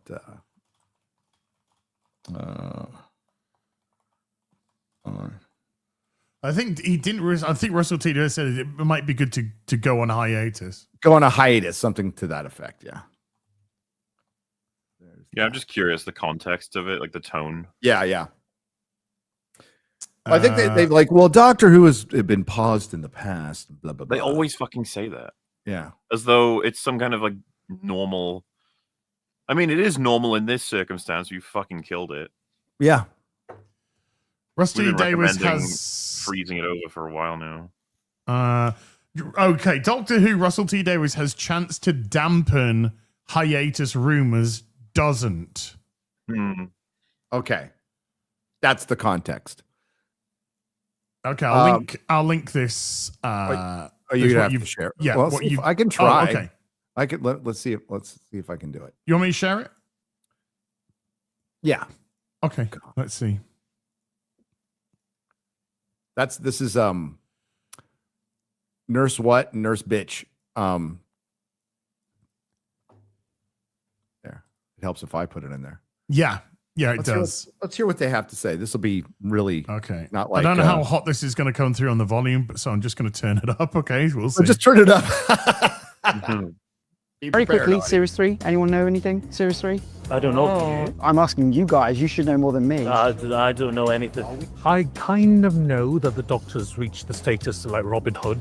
Sometimes there might be a pause, and during that pause, the viewers of News Round Now will grow up a few years and start writing stories, and they'll bring it back. So I have absolute faith that will survive because I'm living proof of it, and that's what happens to good ideas. No good idea ever dies. Oh, it's done. Okay, it's done. It's cancelled. It's cancelled. Yeah, there you go. It's done. Like he wants to argue that we're in a position as like, oh, it's like King Arthur where people will just give it a go every once. And it's like, no, it's not. No. Not the fucking same at all. You killed it. You murdered it. You fucking. Holy shit! You couldn't have said it's been cancelled any more fucking clear than that. I don't think. It's done, folks. Yeah. That is wow. See ya. You killed it. Well done, Russell. You brought it back and then you killed it. The circle is complete. And we don't have anything like that here in America. Like as far as shows are concerned, we don't have something that's just on that quote as the circle is now complete. It's like you'd say the circle is now complete. When I left you, I was but the learner, and now I am even. No, I guess when I left the show, I was but the master. Now I am the learner. The reverse circle is complete. Yes. No, I just unsquared the circle, something like that. Yeah. Oh no, the Ouroboros is now complete. Yes. Yeah, again. I have shat my pants. We don't have anything like this here in America. People will say Star Trek or Star Wars, maybe Star Wars, but no, something that's so like, because Star Wars, Doctor Who is gay. British, and it's really hard to tell the difference between British and gay these days, anyway, or ever in the past. But something that mattered to the culture as much, that was absolutely British, that an insane amount of people watched. It regularly used to get 8 million people in a country at the time. At the time, what's your population now? About 68 million. 68 million, but at the time it was like what 40 to 50 million. Well, when it got cancelled in 89, wasn't it? 89. Yeah. We had a population of about 42 million, I think it was, approximately. So yeah, there's like 25 million extra people in the country now, and I wonder what that is. Oopsie. Anyway, so like a large percentage of like a fifth of the country, a sixth of the country was watching Doctor Who regularly. You know, and like that's insane. That's fucking insane. Now, you had government TV and it was your only fucking choice, but I don't know. Back in the 80s, did you have BBC 1 and 2 and 3 and 4? Really imaginative fucking channel numbers there, by the way. What else did you have? So ITV, was that private? Is that ITV's a private company? Oh wait. Yes. Yeah, it takes commercials, has commercials, yeah. Okay. It's funded by commercials. By the way, the last was season 2, episode 1 is up 64%. Yes, a lot of people checked it out. Yeah. Wait, up 64 from what? From the premiere of last season. Which coincidentally is the same percentage of Bella Ramsey's face has grown past her actual mouth and nose. I was going to say, by the time it gets the death of Joel, it'll be down 41%. Which they're going to drag out more than likely, because I think even they are aware that losing him is going to, I don't know, cripple the show. I think they only want to do one more season, don't they? Or do want to do 4 seasons? They want to do 4. I've heard 3 or 4, yeah, so yeah. They really want to fucking, I don't know. I just... What can you say? I mean, I haven't seen it yet. I don't really want to. I've seen they very faithfully adapted the are we allowed to say that word on YouTube, or is it TOS? What? Rhymes with pikes. Dyke. You can say dyke. Yeah. Dyke? Oh yeah, I was gonna say don't say the other one that rhymes with pipe. Yeah. I was gonna say Dyke. just because there's a context. Like where- X-ray girl. She didn't know. I didn't mean that. Oh, I couldn't believe it. That was so funny, dude. It would have been so funny if you had said, "Oh yeah, it's fine," but I just went, "Oh," and just like announced that. Oh. Oh yeah, God. that's all right. Yeah. Hey, it's a popular show. We'll see. Maybe it gets more popular when Pedro leaves. I mean, I think that's plausible. I don't know. I think he's much sought after. I think Pedro is a seller. What? Yeah, I mean, He's in everything. I was about to say either he's just got the best agent in Hollywood ever, or people do actually like seeing him and stuff. Dude, he managed to do nearly 3 seasons of Mandalorian without turning up. Hey, good for him. I know. I mean, for work a smart. For a commie, he's a really good work capitalist. smart. Yeah. Yeah. Did either of you see him in Wild Robot? No. No. That was I mean, I want to give him credit for that one because a lot of It's people meant to be a didn't good realize one, though, isn't it? it's a really good film, but a lot of people Yeah. didn't realize he was in it because he was doing like a voice and he was like good, you know. Mhm. I don't know what he's gonna be like in fucking Last of Us 2, but you know, I liked him in Massive Weight of, what's it called, the unsomething weight of massive talent. I forget what it's called. It's the Nicolas Cage movie. Oh, I've never seen that. I've never seen that. I think you'd like it. It's kind of funny. I know. I've seen obviously the meme. Yeah. Yeah. No, there's a movie. But he was masterful in Game of Thrones. He was fantastic in Game of Thrones. Well, that's great probably my as favorite Oberyn role from Martell. him. Yeah. Yeah. He was perfect as Oberyn Martell. And he's very good in the Equalizer too. I mean, it's So he's going to be in a movie. It's called Edgerton or something like that. And it's morbid curiosity that I'm going to watch this because it was the guy who directed the last Joaquin Phoenix movie that everybody hated. And it's Napoleon? about no, that Joker too. guy gets raped in the shower.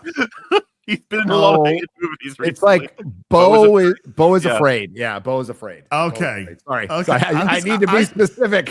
When you said last Joaquin film, I just thought of prison rape for some reason. So it's about a town in New Mexico that split during COVID, and I'm like really curious as like what take they're gonna do. So it takes place in New Mexico in 2020, and there's a mayor and a sheriff. Sheriff is played by Joaquin Phoenix. The mayor's played by Pedro Pascal, and it's going to be a conflict over COVID. And I'm really curious to see what take Hollywood is going to do on that one. Really, really fucking curious. Now that we have a lot more information that some of us knew from the get-go. I'm just curious if you're still going to toe the line or not. Yeah, I don't think a lot of people are going to want to go see that. I think most people are like, you know what? I don't want to fucking think about COVID anymore. I definitely don't want to forget about it, how they fucked us over. But like the time itself, I'm all right. I can remember my own time. I don't need Hollywood's take on it. The further we get away from it, the more it feels like a insane fantasy. It was. That's exactly what it was, Mahler. An insane fantasy that a lot of people made money off of. That were not you or I. Or us. Well, it will say as it did crank for streaming services, but everybody was their consumption of online content went up. So technically, we got somewhat of a benefit, I suppose. New audiences. There's probably a bunch of people in chat right now who found us during COVID times. Is there a bunch who found us during COVID times? One in chat if you found this show during COVID times. Was real BBC playing during COVID times? Yeah. We started in 2020, dude. I guess that balances out with like my wife losing her fucking business. Sure. Dude, 2020, 2021 we started. That's a lot of ones. Holy shit. Yeah. 20. Yeah. That. Wow. Whoa. 2021. Yeah. Guy Gardner. Crash Boat. What? Gay? That's weird. Guy Gardner found it. Yeah, dude. I think the first. Cheers. Holy shit. Hold on. We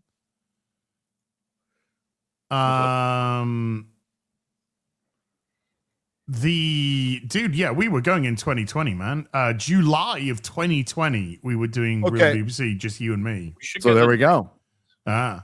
We found each other. When did I join? I'm looking. You joined in September of 21. Well, I was referring to the largest transfer of wealth in history, where Pfizer made a lot of fucking money and Fauci made a lot of money. Yeah. What was that? So I've been on Real BBC for 3.5 years now. Yeah. Jesus, that's insane. Yeah. X-Ray Girl, you got to start numbering. We've talked about maybe get to number in these episodes, like I asked you to 5 times. Maybe the 6th will get through. 3.5 years. Holy shit. Yeah. It was going around Twitter, Mahler, that it was 6 years ago yesterday that the premiere of Game of Thrones season 8. 6 years ago. Jesus. So that was right around the time we met. Yeah, Maisie Williams turns 28 today. Arya. What a young whippersnapper. Arya is almost 30. Shit. Yeah, I still remember I hadn't seen it. I don't know what I was doing because I was busy with the Long Night episode, and I remember I got a message from Wolf being like, I need to watch it with you. And I was like, okay, this could be good news or bad news. Like, why would you bad news? It's like, is it really good? And then another friend was like, I need to know what your opinion of that episode is. And I was like, oh God, what's going on? And yeah. Whoa. Dude, I still remember. I was like on season 8's side somewhat after the 2 episodes. I was like, yeah, this can work. Yeah, the first 2, I was like, fine. I was like, okay, it's leading up to something. I wasn't the whole like using the body parts to make that little symbol that we never really figured out what the fuck it was for. Some of the conversations between different people were fun, and you know, it's like it's all your usual Game of Thrones stuff. It's almost like what they can pull off on default, but you knew it was like the big Winterfell fight's coming. They better nail this. Yep. And they did not nail it. They did not nail it. They did the did opposite. not. They unnailed They it. did not. Yeah. They got the crowbar out and took the nails away. Unnailed it. Yes. It was fun though. I've said before, but it's still just a really fun memory when we did the full season in one night with a bunch of my family, and or it was either in two halves or one night. But either way, only one of them was really pissed off with the long night, other than me. And I was like, okay. And then episode 4, and was it Rhaegal got shot out of the sky? Yep. And yes, that was another family member was like, that is the most bullshit ever that they just randomly sniped a fucking dragon that's been in the show for like 6 seasons. That's insane. And I was like, just enjoying it because I'd already seen it all. And then it was the bells that knocked out pretty much everyone. And as I've said before, my dad, who is super chill these days with most content, was just like, But when they announced that Bran was on the throne, he was like, no, this is shit. It's like, oh no. He was like, big and best story. What does that even mean? well, the Battle of Winterfell, when he went into, Bran mode, and I was like, all right, this guy's doing some shit. No. He was just sitting it out in Dreamland. Hey, John, fancy getting killed? I know you got no penis. That's what the Night King says. Yeah. I know you got no penis. No, he's saying that to what's his name? Here's your chance to die. Hey, Theon, do you fancy getting killed for me? I know you got no dick. I'm just gonna go chill out here in the fucking so La La Land. If he just stayed off him for about a minute, the Night King be dead. Yeah, and he'd be so alive. Yeah. Stupid show. You know what was even more mean was not letting Theon last even fucking 10 seconds against the Night King, just making him die like instantly. Like, okay. I know, especially since what they're setting up with him in the book. I mean, he's well, probably still going Theon's to supposed die. to be a fucking very, very, very good, talented fighter. So yeah, I was going to say, aren't they setting him up for something like a sort of going out in a blaze of glory kind of thing in the book? Yeah, so they brought him all the way down. They chop his dick off. He becomes a slave to Ramsay. He forgets his own name. He calls himself Reek forever. And then slowly through Winds of Winter, which was released over 5,000 days ago, he starts becoming Theon again. And the chapter names are like Reek. And then the final chapter he's in is Theon. Like he finds himself again. Right. And that's something George plays on is when a character's not really in their own, they get like they're named the Reaper, like Victorians or something like that. But with Theon, he slowly he kind of saves the princess from Winterfell and becomes Theon. This is the one who pretended to be Sansa. Yes. Yeah. No, Arya. So there's a fake Arya. There's a fake Arya. Fake Arya. So the Boltons marry a fake Arya to Ramsay to lay claim to Winterfell, and all the and the Freys are all there. A bunch of Freys are in Winterfell, and they're all snowed in. And then there's a bunch of people from the north who supposedly haven't forgot, who are completely playing along. They're like, and they just absolutely believe this is Arya, which they don't, and they're just biding their time to do basically a reverse Red Wedding. Like that's what they're setting up. It's basically the Grand Northern Conspiracy, or the Great Northern Conspiracy, and that's what they're setting up. That we'll never see the end of because George's never going to be the book. But it's so much fucking better than what they did in the show. Like somebody's getting like in Winterfell while Theon is walking around. All of a sudden, people are starting to get murdered like brutally. And they don't know who it is. So a murder mystery starts up, and nobody thinks it could be Theon. Now it's probably some like Roose Bolton's there with a couple of wildling women, and they're probably doing a couple of it, but there's like either Theon's doing it or somebody else. And it could be Theon because Theon's so fucking lost that he could be the one just like reverting to himself and just killing these people and like fucking like cutting their dick off and shoving it in their fucking mouth. And these are all like just Roose Bolton's people and mostly. And it's pretty fucking good. And it's setting up a lot of tension. And then it tricks Roose wants to get rid of the Mandalese because they're from the north, but then and some of the Freys, so they're safe in the castle, and they get tricked into like sending their troops out to go get Stannis, who's like snowed in miles away. And they open the castle doors like a bunch of fucking idiots. So it's like really fucking good. And they could have done that in the show, and they didn't. Killed Stannis with a cut to black in the show. Oh, that was so rude. Stannis the Manis. Yeah, they're setting up Stannis to like he looks like all his people are turning on him, and they're starving and stuff, and they're completely setting him up to win. By the way, he's got a plan. There's a pretty good plan too. There's a frozen lake that they've been digging holes in. Oh, so the people who are going to invade, and they're all going to fall down in the frozen lake. So it's like, yeah, it's pretty cool. It's pretty cool. Oh well. Hey, let's talk about Black. You'll never know. You'll never fucking know.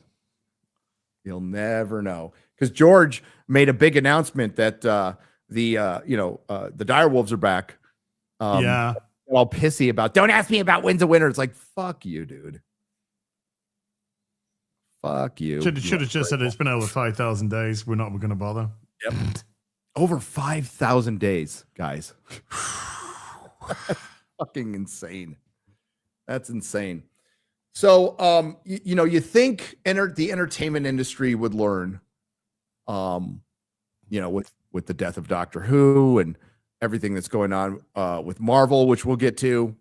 But the confirmation of the Black Snape thing, and I know you guys aren't Harry Potter guys, but I think you can appreciate that, like, who Snape is. Yes. Pretty iconic character. Definitely described in the book. Sketched by the author a very specific way. Long, greasy black hair. I've been witness to Ryan's rant that he feels like he said it on so many different shows at this point. It's like, very much refined and rehearsed that he's got like all the references off the top of his head, knows exactly where they're from, and just explains fully how much he's fucking angry with the current state of things. Yeah, he's a passionate lad when it comes to Harry Potter. I just didn't know. His skin is specifically described as marble white in a scene. It is sallow. It is described as pale in multiple scenes. And his hair is described in multiple books. It is long, greasy, and hangs like curtains around his head. Very straight. It's very straight hair. He has a very long hook nose. And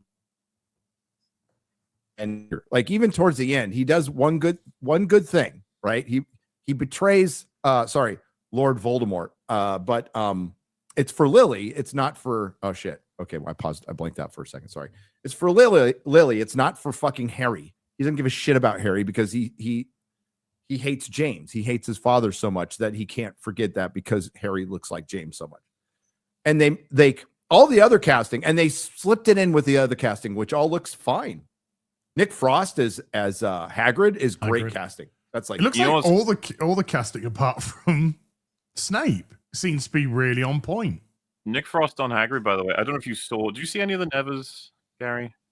No, I didn't see. Nick Frost was in that. He was like I think like mob leader of some kind, but he was fucking big, like bigger than I'd ever seen him. And I was like, holy shit.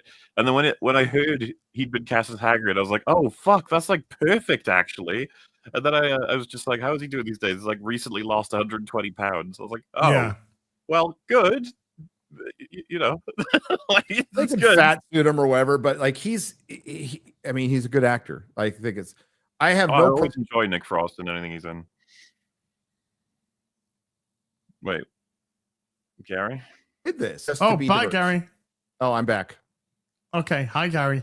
Hi, I'm back. But again, we all know why they did this. And it was the best actor. It wasn't, it was to satisfy the DEI gods. Somebody sat down and said, Harry Potter's cast is too white, without thinking about Kingsley Shacklebolt, without thinking about all the other black characters that would get more screen time in a series. It's definitely, as Ryan has pointed out, it perfectly reflects the UK in the 90s where it takes place. But thematically, you fucking changed the story. The UK is still 85% white. Yep. Yes. Just fact.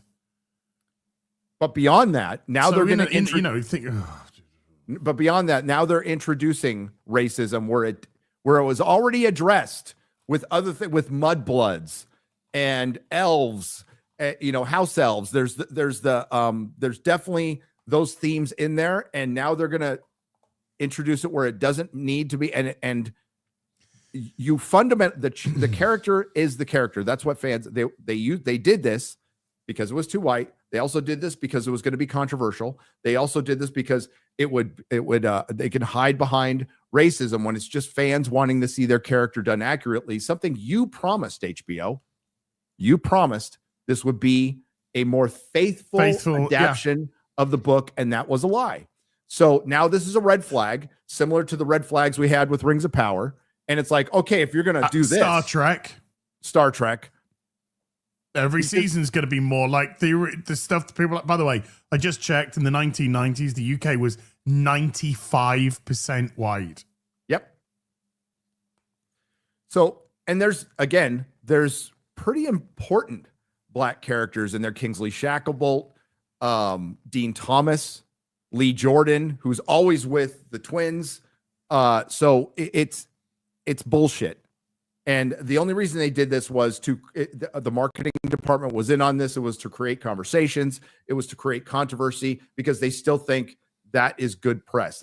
That's how far behind Hollywood is. But you fundamentally change your story. You introduce themes that are now going to fuck with the foundation of the story. And you fucked with arguably top 3-4 characters in the books. One that a whole book is centered around. An entire book is centered around Snape. An entire story. That you saw, Half-Blood Prince movie is fucking terrible. The Half-Blood Fresh Prince. The Half-Blood Fresh Prince. So, and you took a pretty, united and fun fan base for the most part and pissed them all off. And as I said the other day, half of them aren't going to say shit because they're afraid to. This is like going back to 2017 with Doctor Who. And, but you know what they're going to do? They're going to check it out, but they'll probably dip out because Snape is an important character.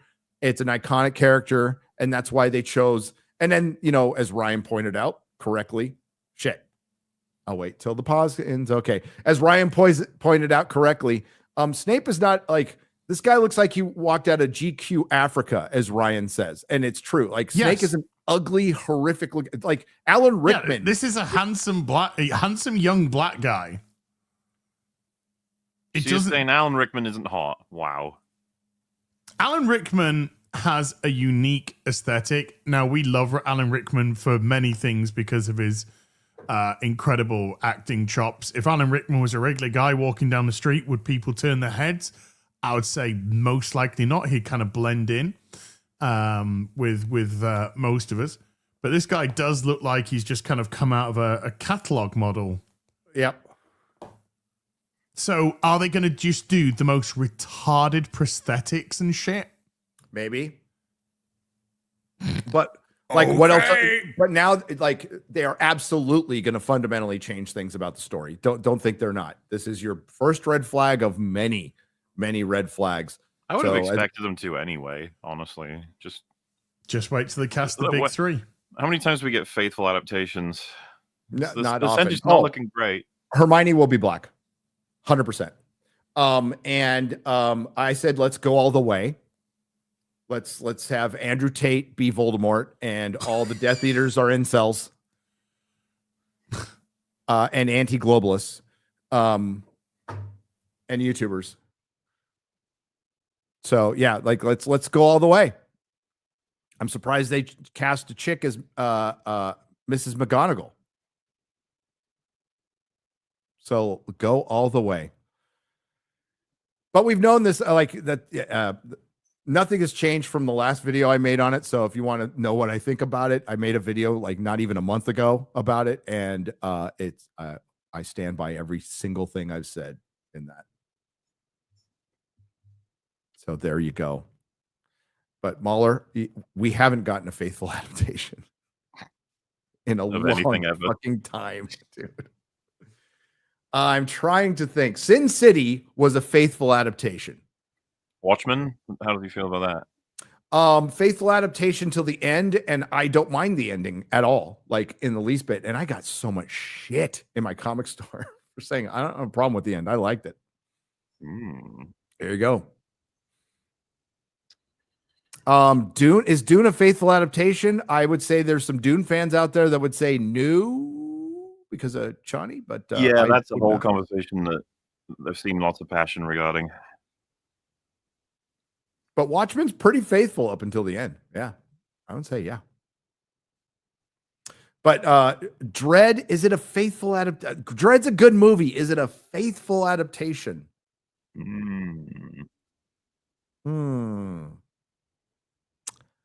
I think there's a debate to be had about that. I'm going to say kind of, but not really. But yeah, faithful can mean like you capture the spirit of it, right? That's what you're doing. You're going to make some changes, but you capture the spirit. And more importantly, Mahler, you don't make changes that fundamentally destroy the basis of the character in the book, which Black Snape does. Well, we've 100%. talked about it a few times. Yeah. Keep the spirit intact. That's the main core thing. Which it kind of makes me think about Starship Troopers, the everlasting conversation about that as an adaptation. Oh, yeah. Interesting conversations, you know? It is an interesting conversation, but those are everyone's shitting on everyone for their lack of media literacy. I know, media literacy. Literacy. Yes. Yes. How is your media literacy today, Anne? It's media literate. It's media literate. Did you go off, have a wink? Media literate.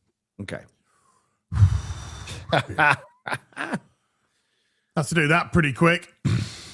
All right, I'm gonna have to read this. So that talk about Black Snake got me all hot. All right, so I haven't talked to you. Well, I talked to you, Mahler, but I haven't talked to. We can discuss like the state of Marvel. Thunderbolts is looking like it's not going to have the greatest weekend, but considering its budget was not Captain African American's budget, we don't know. Can you explain to me why some people think this one is the one with hope? I can't. It's the next one. I feel like this was a little bit different, like with how people have been talking about it, but yeah, maybe. Okay, you want it? Okay, I have a rationalization. I can't say it's a reason. It's a rationalization that this is filled with characters nobody gives a fuck about, so it doesn't really matter that much. So it might be better. I'm not saying I agree with that, but that seems to be what you're saying is it might hurt less. I hear somebody eating.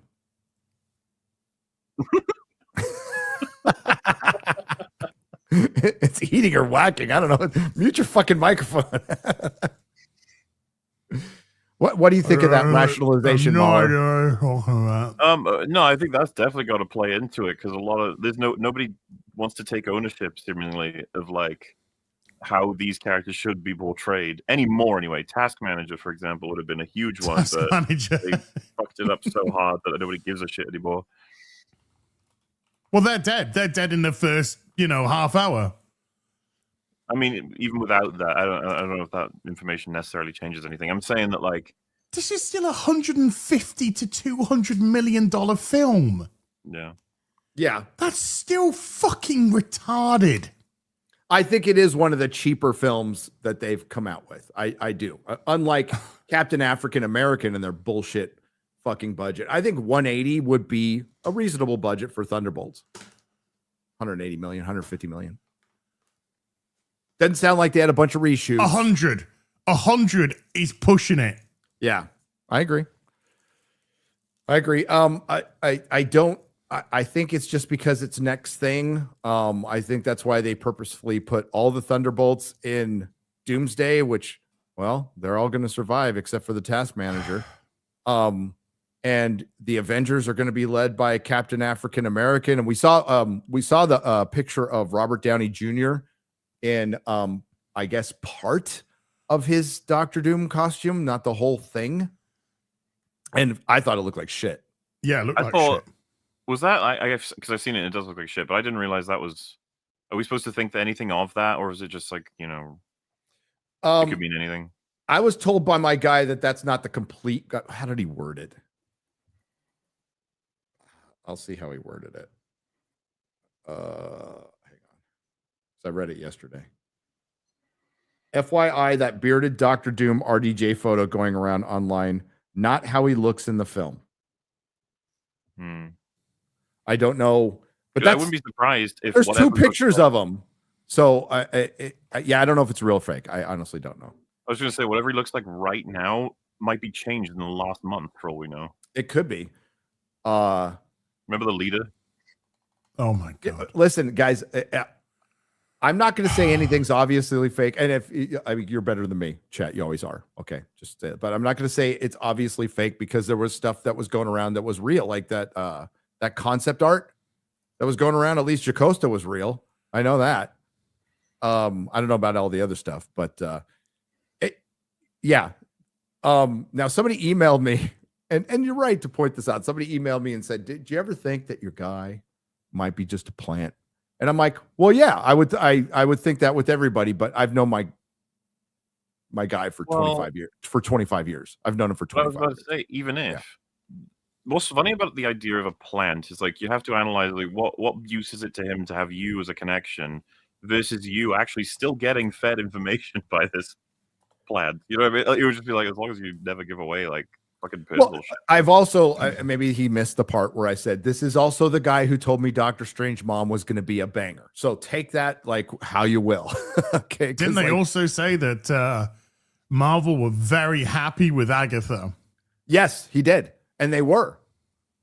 They were genuine. The audience wasn't.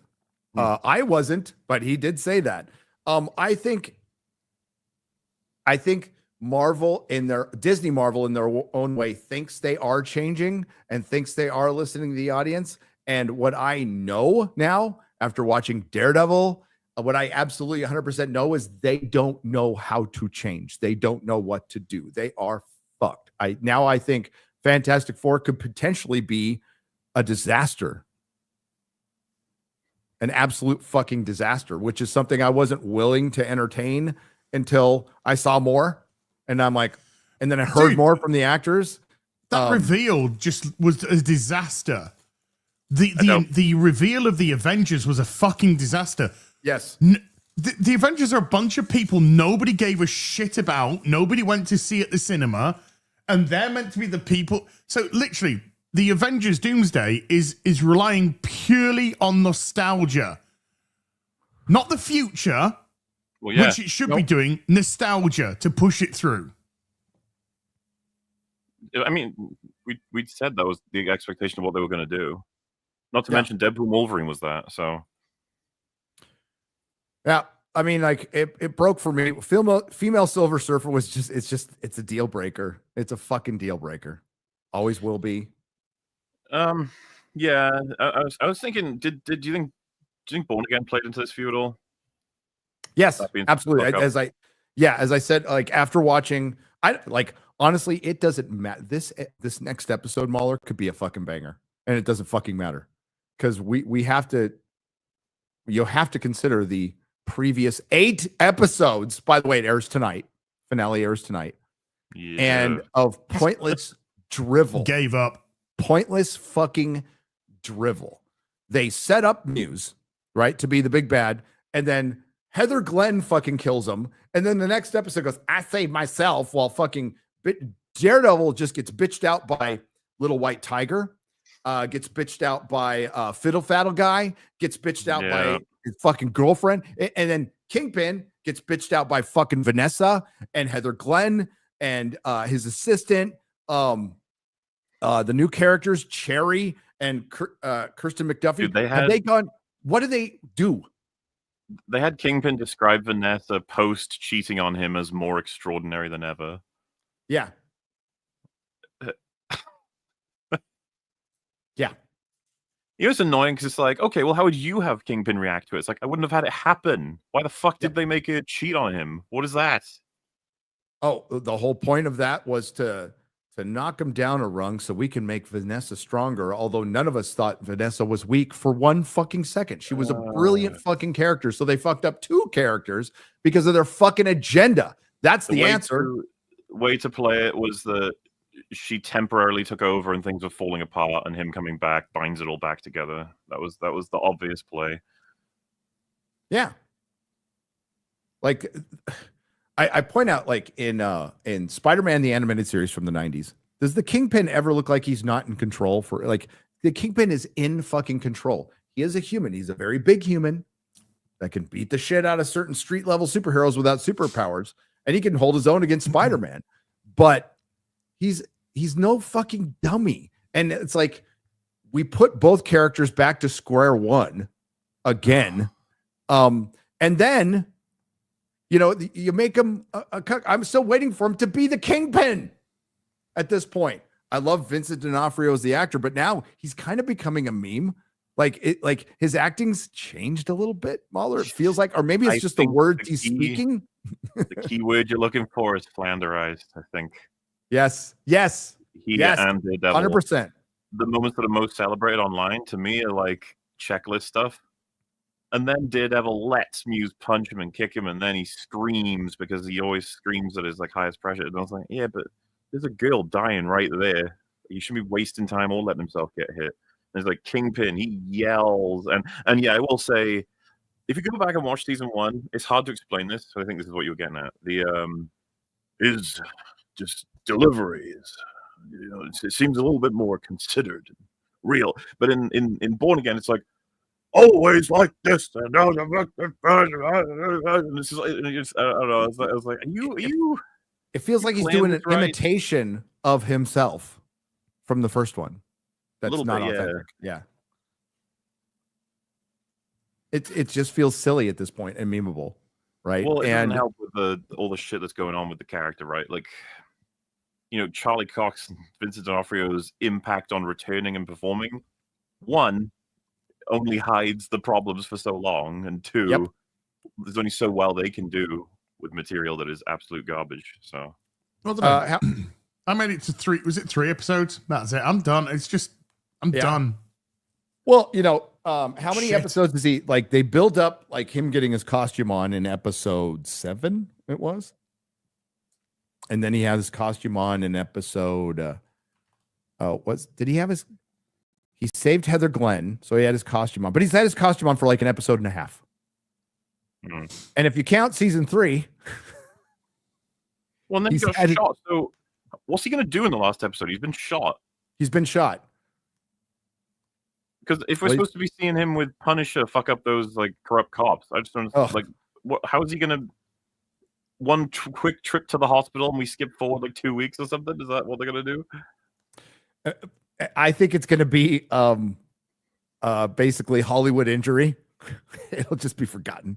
When in G20, when Homelander gets stabbed in the by a knife in the fucking right here, and he's just lifting up his arm and they're like, I could do somersaults. You know, I've told everybody on EFAB about how like we're watching that for EFAB movies at some point. You have to. It's so funny. It's such a funny movie. I told him about the whole like she says goodbye to her daughter but not his son. It's so good. No, so what's going to happen is Punisher and Daredevil are going to fight the bad cops. And I was saying, like, after Muse died, I'm like, who's the bad guy? Like, who? And everybody's, well, some people are like, well, Kingpin. I'm like, no, Kingpin's still the mayor. He's still the fucking mayor. So they're setting him up for something else. So who is Daredevil going to fight now? The bad cops? Yep, that's it. Daredevil and Punisher would mow through bad cops like fucking butter. Yeah. And I'm like, well, he already has. In episode, at the end of episode 2, or was it episode 1? We just broke those 2 guys' heads. And yet somehow they were fine the next episode. Yep. The best thing about that is that corrupt cop knows for sure not that he's Daredevil, but that he's definitely not blind. And that would be a major hit to his career. The Matthew Murdock, the famous Hell's Kitchen lawyer who's defended a lot of very high-profile cases, is faking his blindness. Yeah. Jeez. Yep. Bullseye. So I brought that up during the watch party, right? I'm like, well, they're obviously going to have to bring back Bullseye, and what they should have done is had a couple of quick scenes of him in prison doing bullseye stuff. Well, they brought him back in the penultimate episode. They made him a snitch. They made him afraid of general population, which is just ridiculous. And they're setting him up for next season. Yeah. They're setting him up for next season. So he's not going to be the villain at the end of this one. And they were obviously setting up like Foggy's death was faked. With the scene with Vanessa and the scene with the bullseye. That's the whole point of it. So he tries to shoot Kingpin, shoots Daredevil in the face and disappears. And I'm guessing, I bet you we don't see him other than a little scene tonight. I'm not really sure. We'll find out. But yeah, it's going to be up against the bad fucking cops who have the Punisher logo, which is supposed to address the concerns Marvel had so much that the police and military were using the Punisher logo that they felt they needed to change it. Now, never mind all the gang members that have used it. They're fine with that. But they're diverse, so they're okay. Yeah, there you go. And the Punisher, dude, ACAB. Yeah. Which was one of my biggest concerns for this season. So we'll figure out how it ends, but it was like nobody watched it. It didn't appear on the Nielsen's at all. It didn't appear on Samba TV at all, which means it is watched by fewer people than Agatha, Miss Marvel, The Acolyte, Ahsoka. Think of Andor. Think of all the shows that had low ratings. This was lower. Didn't they needed this? The mid-season double episode pop? Nope. Well, okay, we'll find out on Nielsen's it's a month, but I'm guessing the premiere not popping. There's no why would the double episode with fucking Kamala's dad pop? So I'm gonna guess no. Kamala's dad no. That was cancelled. Yes, that was canceled for some improprieties, possibly with young girls. That just went away. He should get a job at the BBC. He should. Maybe he already has one. You never know. Yeah, well, they'd offer him one probably with that resume. They would. Have they done anything good? No, this has been a flop. This has been a flop. Is there anything at all you can bring to the table? Yeah, I'm a fucking pedo. All right, you got a job at the BBC. Boom. Got a job. And we'll defend you to our dying breath. So what you were talking about earlier, Mahler, is you're referring like they had this layup. Like nobody was expecting as good as Netflix, but just use the framework, continue what was happening, just stay within the spirit of that show. And they tried, Mahler, and they couldn't do it. They tried and they failed. You gonna give season 2 a shot when it comes out? I'm going to peek in on it, but I like it's the same people writing this one. Why would I think they're going to be any better? A lot of people are saying because they'll finally have full control, which will be way better. Maybe. I doubt it though. I just saw the sad thing for me is it doesn't matter. Yeah, exactly. No, Black Suit looks good though. Black Suit looks good, but the Bullseye updated costume looks like shit. Like you can't get that fucking right. Give him a Bullseye costume from the comics.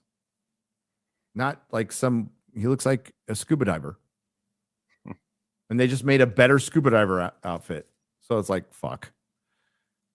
I don't know. There'll be other characters in it, but there's a reason they're leaking all these photos because they really need people to be interested because they know people aren't watching this.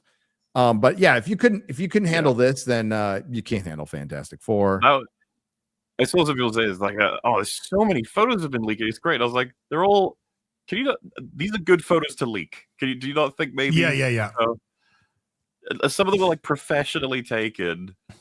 Other parts defended, and it's just like, yeah, I think they want you to see this because they know they're very aware. They've had conversations. They know. By the way, has White Vision turned up at all? Just FYI, because he's just flying around somewhere, isn't he? We'll get to him eventually. There is a series coming out that's being made by Terry Matalas right now.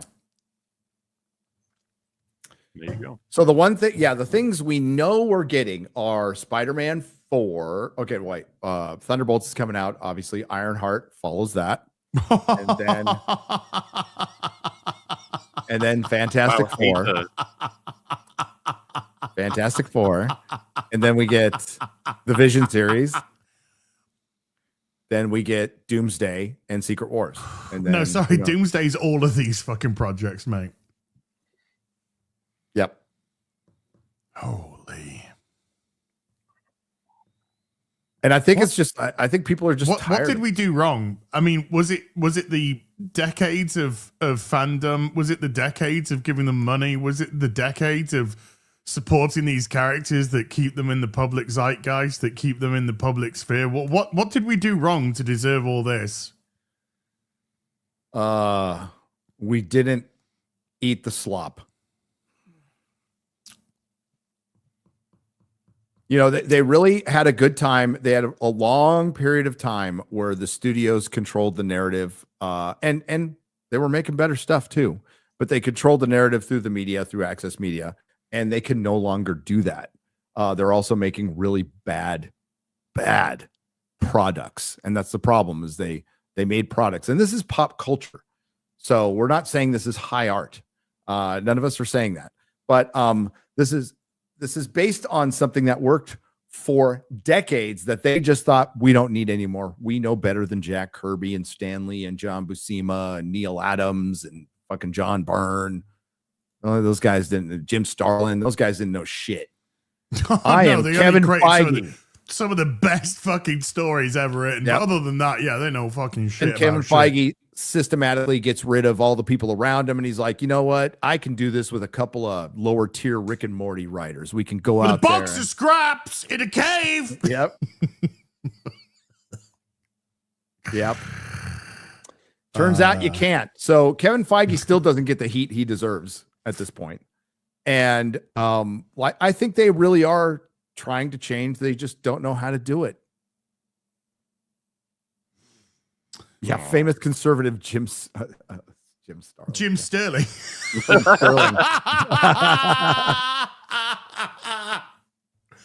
More like just a Starlin. quickie. All 8 claims have been released on my previous stream. Having Oh, thank God. We were so worried. yeah. No, yeah, just let me know so I can do it if I want to. Yeah. I appreciate that. However, the 4 from the previous one is still ongoing at the moment, but the others have been funny? released. I just can't be asked to fucking submit all of those counterclaims. Oh, dude, it's so on YouTube now. It's so quick. You can do it. I did all 8 in like 2 minutes. I'll think about it. Great. So, can't wait for Ironheart though. Woo. Oh, okay. Russell T. Davis says he's planning seasons 4 and 5 after hiatus. I could promise you amazing stuff at the end of season 4. Where was the amazing stuff in the first 2? Well, where's season 3? He's like, no, season 3 will be shit. That's my first question. Where's the season 3? And how long is the hiatus? Yeah. And I guess we'll find out at the end of the season if the rumors are true that like Shooty's gone, right? Another I have a feeling already. Yeah. Another bi-generation, sorry, Morley. They bi-generate now. I'm a bigot. Yeah, you are a bigot. Yep. Hey, Andor comes out in a week. Yeah. Right? A week. But you know what? The Andor hot toy looks great, by the way. Just want to say that. Which one of What Andor? character is They it? just released the K2SO and Andor as hot toy pre-orders, and it does look really good. Not that I'm going to get it, because I don't give a fuck, but I'm just saying in terms of the craft, it looks good. Yeah, it's going to cost you about $500 now because tariffs on China. Hot Toy's going to have a little trouble till China bends the knee, which they will do. Are you gonna watch season 1 after, or are you just gonna go to 2? Who, me? I'm going to watch Derby. season 1. I've got my Vegas stuff to do, but I'm going to watch season 1. Yes. I don't know. Yeah, that's just that was a response to a Star Wars. That's what that was. There it Star is. Wars. Sheriffs. tariffs. Sheriffs. I'm in a sheriff. And tariffs. I'm just making up words today. It's all good. Been traveling a lot. Okay. Yeah. Hey guys, hold the fort for don't talk about Blueprints. Let's We go. are. Blueprints, let's As go. we are Three- a mere hour from discovering more in the world of blueprints. Yeah. So for some reason, the back end they've gone now. I have messaged Raw Fury because I do have a contact there. So I did message them to say, hey, just letting you know. But I kind of received 12 copyright claims on the 2 streams for music. Is there any chance you can kind of like speak to your music people? Because they are. Yeah, I tell you what, Andor, how are you feeling about season? So weird because you like upped season, but you know, you when I say upped season 1, you recommended season 1, right? Yeah, still do. Yeah, still do. But you seem to be the most pessimistic about season 2. Oh, let's go on a little fucking adventure of all of the season 2s that have pissed me off in the past year alone, maybe even half a year. My God, it's been like a joke or some kind of cruel fucking test to see. I always try to see it as like a balance of probabilities, but I'm starting to wonder if that might just be cope. But it's just all going to be bad. I think the amount of copium that not just us, but the chat, everyone in chat, Gary, Jeremy Ryan, all of FNT, all of EFAP, the amount of copium that we have huffed over the last 4 years in desperation for certain things to get better. Probably the amount of copium we huffed leading into Daredevil, thinking that it could be a potential. I'll tell you, Fringy was a stone cold hater for most of that. I was more hopeful than he was, but yeah, not anymore. Obviously. But I couldn't get past episode 3. That was it. I was so bored, not just bored, but annoyed at how crap it was and how nonsensical.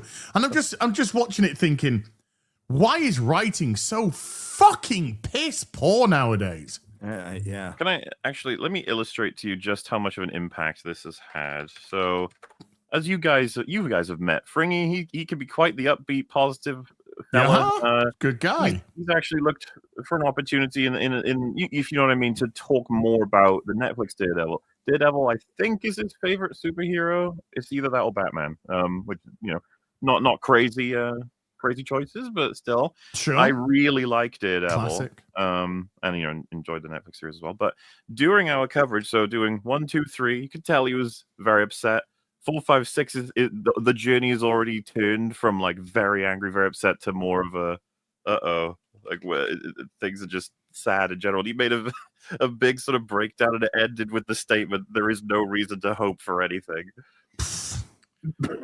I mean, as far as Disney Marvel is concerned, I agree with him. I think a lot of people, I'm not going to say everybody in the chat, but I think a lot of people were like, hey, RDJ is coming out as Doom. It's a weird fucking choice, but at least it's an effort. Let's see.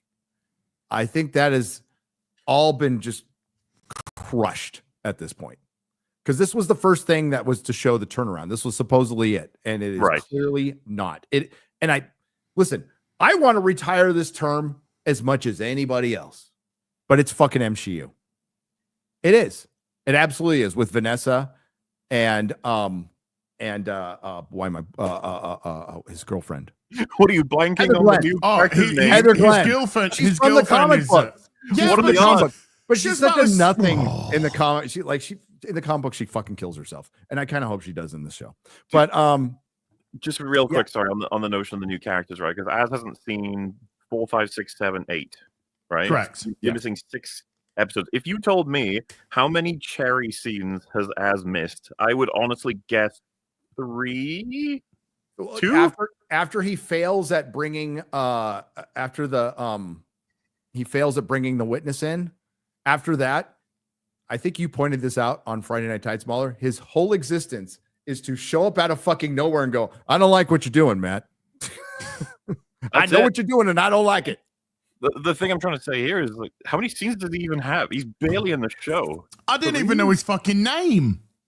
Well, it took a while for me to learn it, but to be fair, I've been really bad at learning. It's Kirsten and Heather, right? Those are the two girls. The two shittest characters in the 3 episodes. Useless. Kirsten McDuffie. Like, there's no reason anybody should know their names. So it's Kirsten McDuffie, who is a Mark Muller. Sorry about that. Mark Wade. I almost said Mark Millar. Mark Wade creation. She's fucking terrible in the comics and worse in the show. And Cherry and Heather Glenn. Yeah, well, in any case, Kirsten has only ever done exposition for lore-related things. Like, this is the current situation for this lore thing. It's like, cool. Cherry doesn't add anything to the show at all, and then Heather just fucking doesn't stop talking. Every time she's in a scene, she's fucking nattering on about nothing that anyone cares about. I wish it had stayed as a nothing that anyone cares about, but unfortunately, as Gary mentioned, she, in the latest episode, had a scene that might be like one of the worst in the whole series, where she just completely undermines everything about Matt Murdock's whole life by just making it seem like she knows everything about everything he couldn't possibly. It really bugs me how much history just doesn't matter in this show. Nobody knows who Matt is. Nobody cares who Matt is. She doesn't respect everything he's been through at all, even though much of it, I'm not going to say, well, I say which much is the writing. Like, that's the writers. Public. Well, yeah. That is how much respect the writers have for these characters. They don't. They're have none. Right. 100% right. And that's that's to give an example, and this one always hits well whenever I've watched Buffy with people. And season 7 has its issues, right? But there are times where they play on. Season 7 has more references to its history, I think, than like any other season. You can tell they're saying goodbye. Basically, they know it's ending. Yep. Do you remember when Anya's a demon again? She's killing everybody and or killing a lot of people. And Buffy basically says like, "We're killing her. That's it. It's done."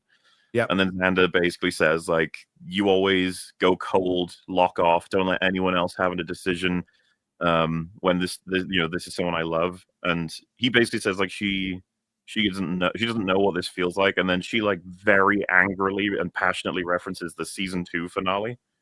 And it's very satisfying because you're like, yeah, you would if you were human, because she probably thinks about that a whole bunch, executing Angel to save the world. So, you know, like, and Xander does basically back off because he's like, oh, yeah, fuck, that's fair. Oh, shit, you got me there. So, yeah, kind of the way I feel about that is that you have to remember these characters' histories because they would. Yes. And they're acting like they want to connect us to the previous Disney Marvel characters. They're acting like Disney Marvel characters. That's exactly it. So you can put Charlie Cox in there and Vincent D'Onofrio, and they've just brought them down. And honestly, you know, hey, I'll take the L. I'm a sweet summer child. And that happened with fucking Hawkeye. That happened with Echo. That happened in She-Hulk. And we can't forget that happened. And they remind us. So these are Disney Marvel characters. They don't know what the fuck they're doing. Now people will go, Marvel was in charge when Daredevil was over in Netflix. You would be right, but not Kevin Feige's Marvel. Kevin Feige had nothing to do. His name is not on Daredevil because that was Jeff Loeb. That was Ike Perlmutter's TV division. It was completely separate. And a lot of it sucked too. Let's be real. A lot of it sucked too. But we had Drew Goddard, Stephen DeKnight, and they were fucking brilliant. And that's the difference is the writing. So to answer your question, as in the chat answered it too, is they don't respect the characters. They still want to emasculate characters. Yes. That's what MCU is. They still want to emasculate characters because all masculinity is wrong. And what's the fundamental problem with all of our beloved IPs that is consistent throughout all of them is they've been emasculated. They have been masculinity has been removed because it is deemed bad. And we see that in it's toxic. We saw that in the latest episode of Doctor Who. A lot of people brought up adolescence through this, and despite the art form of it, it definitely has a message that the showrunner wanted to make propaganda, and put out there that basically that masculinity is inherently bad, and we have to cull it. We have to get rid of it while people are young, which is fucking dangerous. It's not bad, by the way. We all know that, and it's also pretty important to things like Marvel. On an art form, pop art form, it's pretty important to Marvel, Star Wars, Doctor Who, because they were all masculine franchises. Yes. Doctor Who was very take charge. Remember what they said about this new stupid companion was she's going to be more of the Doctor's equal. There ain't a human on the fucking planet, on planet fucking Earth, that is even close to being as good as the Doctor in his little fucking finger. Yeah, there is. The human Doctor. He's on a different dimension. Whatever. Same thing. He was there for a minute. But that's just it. But There's he no wasn't reason. as good as the Doctor because he had that human trait that either made him better or worse. They kind of played on that, which was kind of cool. Yeah, he's well, dangerous. and also the 8th Doctor was half human until he wasn't. Until he wasn't. Yeah. Well, yeah. Luckily, with things like that, you could pass it off as the Doctor taking the piss, or because it was at the party that he said that. Something like he said, something like half human on my mother's side, something like that, doesn't he? Yeah. So you could just pass that off as sort of the Doctor being bullish. Yeah, Capaldi like actually references it when he's with Maisie Williams. In that scene, he like references it in passing, and is the same way. It's just kind of like it was a joke. It was passed off. Yeah. But Capaldi, when he fucking dresses down Maisie Williams at the end of that episode, when he dude, so good. Shut her down. Yeah. So, but back to like, there are capable writers out there. Disney Marvel's not hiring them, and when they clearly, Kevin Feige doesn't want anybody going against his wishes. He has never, creatively, he's the one who came up with the idea of popping Mr. Fantastic's head in Doctor Strange Mom. That was his idea. So like Kevin Feige doesn't get nearly the criticism he should. I agree with Rob Liefeld. It's time for him to go. What is there a replacement for him? Probably not. It's probably time to, like, after Secret Wars, just let it sit for a while. Just like you need to let Star Wars sit. Pause everything. Maybe try something. I don't fucking know. But whatever they're doing ain't working. And it hasn't been for a long, long time. See Bo Nemeo reply to one of my tweets. God. He did? Yeah. What did he say? When I put the tweet out going, this Doomsday announcement is fucking embarrassing. Hey guys, here's a bunch of characters who you don't like, whose movies bombed. Draw them all in one film, one bloated film together. And then Bo DeMay replied underneath, yeah, that about sums it up. I think I mean, it's true. I like the fact that Chris and I were able to clown a chair stream for 4 hours. Holy shit. I'm like, this is it? Like, I got word that there was going to be an announcement, and I thought it would be like people showing up and it'd be by about 15 minutes long. And then right before we start the stream, it's like, wait a minute. We're going to do chairs and they're going to be separated by 10 minutes, 10 entire fucking minutes. That's an eternity on the internet. And oh my God, it was terrible. And then they didn't even reveal everybody as. No, because they haven't signed the contracts. And they still haven't, by the way. No. Or they would have revealed it. Yeah. So they're making a movie right now, and it's going into production with a story with actors who haven't signed their contracts yet. Sure. Come on, we know they just write on the fly now. There's no planning with this shit, dude. I don't think they've got a real idea of how this is going down. They got a broad, they got a fucking overview. But are they really the nuance of it? Nah. It's just gonna be, I think Doomsday is I'm gonna call it now. Doomsday is gonna be shit. What? I said it. Psycho saying crazy nonsense. It'll be at least as good as the Electric State. It'll be at least as good as Rebel Moon. Hey, they released a prequel comic of Nemesis Mahler yesterday. Made a big deal about it. Of Nemesis.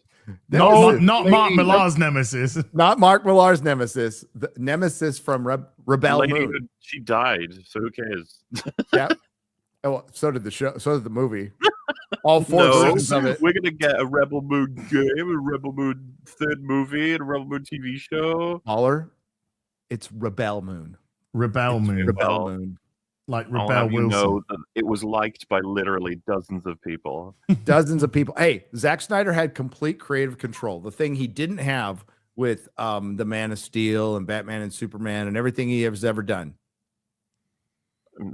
I've told you so many times. I'm so frustrated with Snyder fans who don't acknowledge that if they love the man and all of his work through and through, then they should be super fans of Army of the Dead and Rebel Moon. But obviously they aren't, because how the fuck do you be a super fan of those things? Rebel Moon. Okay, real quick before we get to the soups. Yeah. What happens? Because Mikey Gussler is the first person we're going to We love Mikey. We love Mikey. What happens if James Gunn's, because it's James Gunn Superman now. It's called James Gunn Superman. That's what he chose to like. That's what it's called. It's James Gunn Superman. Wait, are you being serious or are you taking the piss now? No. I'm taking the piss a little bit, Oh, but like God. everybody, Dude, I can't fucking tell. Everybody calls it James Gunn Superman. That's what Okay. it's called. It's like the first female Doctor played by Jodie Whittaker. Yeah, The okay. reason I came up with that is because that's what every press outlet was fucking saying. The first female Doctor played by Jodie Whittaker. So I'm going to use their term, and that's adopted now. So James Gunn Superman, if it does not do better than the Man of Steel, holy shit, it's going to be 926 million. That is adjusted for inflation. That's what it has to be. Do you think the Snyder fans will be measured about this and go, well, we understand it's the first? No, they're going to be fucking all over him like stink on shit. And it's going to be funny. It's going to be funny. I don't have let much them hope at fight. all that it will make that. I don't like likelihood is low. It's going to make $1 billion IMO. Sorry, say again, Morley. Superman. Yeah, what Likelihood is low. It's going to make $1 billion. I think. I you don't think it's going? You think it's going to make $1 billion? Likelihood is low. that it- Likelihood Low. is low. Sorry, okay. Low. Likelihood. No, I think I think maybe six. I'm thinking 650, 750. What's like the lowest end? Do you think? I'd say lowest end would be 450, 500. I say 500, 550. I wonder if we can get lower than that. Well, That would not be good. What will determine? be good. I mean, this strange enough, what will determine its success is how good it actually is. Well, remember when we were before Snow White? Oh shit, we had Snow White in the title. We didn't even fucking talk about it. Hang on, I got a couple of videos I can show that are funny. What were we saying about Snow White? We were like, oh, 550, like it's not even going to hit fucking Marvel's numbers now. It's not hitting 200 million. It's not getting close to it. It's getting, as you said, booted out of theaters now. Yeah, dumped a whole chain. I can't remember which one, but a whole chain dumped them. They lost 1,200 theaters. Well, it was exactly what was predicted. You need to dump them because Yeah. it takes up space for Minecraft. Exactly. Minecraft only went up by 20 theaters at the weekend. I'm just seeing now that they dumped them at the weekend if they've gone up any higher. No, they only added 26 new theaters for Minecraft, which seems a bit crazy. But Would that tell you that though? Because Minecraft could have been in. What I'm talking about is showings, right? So. Oh yeah, it could be in the same theaters but more showings. Yeah. Yeah. My theater, for example, had Snow White, but if it was to lose it, it can fill those screens with. Yeah. That's true. That is very true. I mean, Minecraft on its second Monday, brought in $5 million. The film's a juggernaut. It's doing pretty good.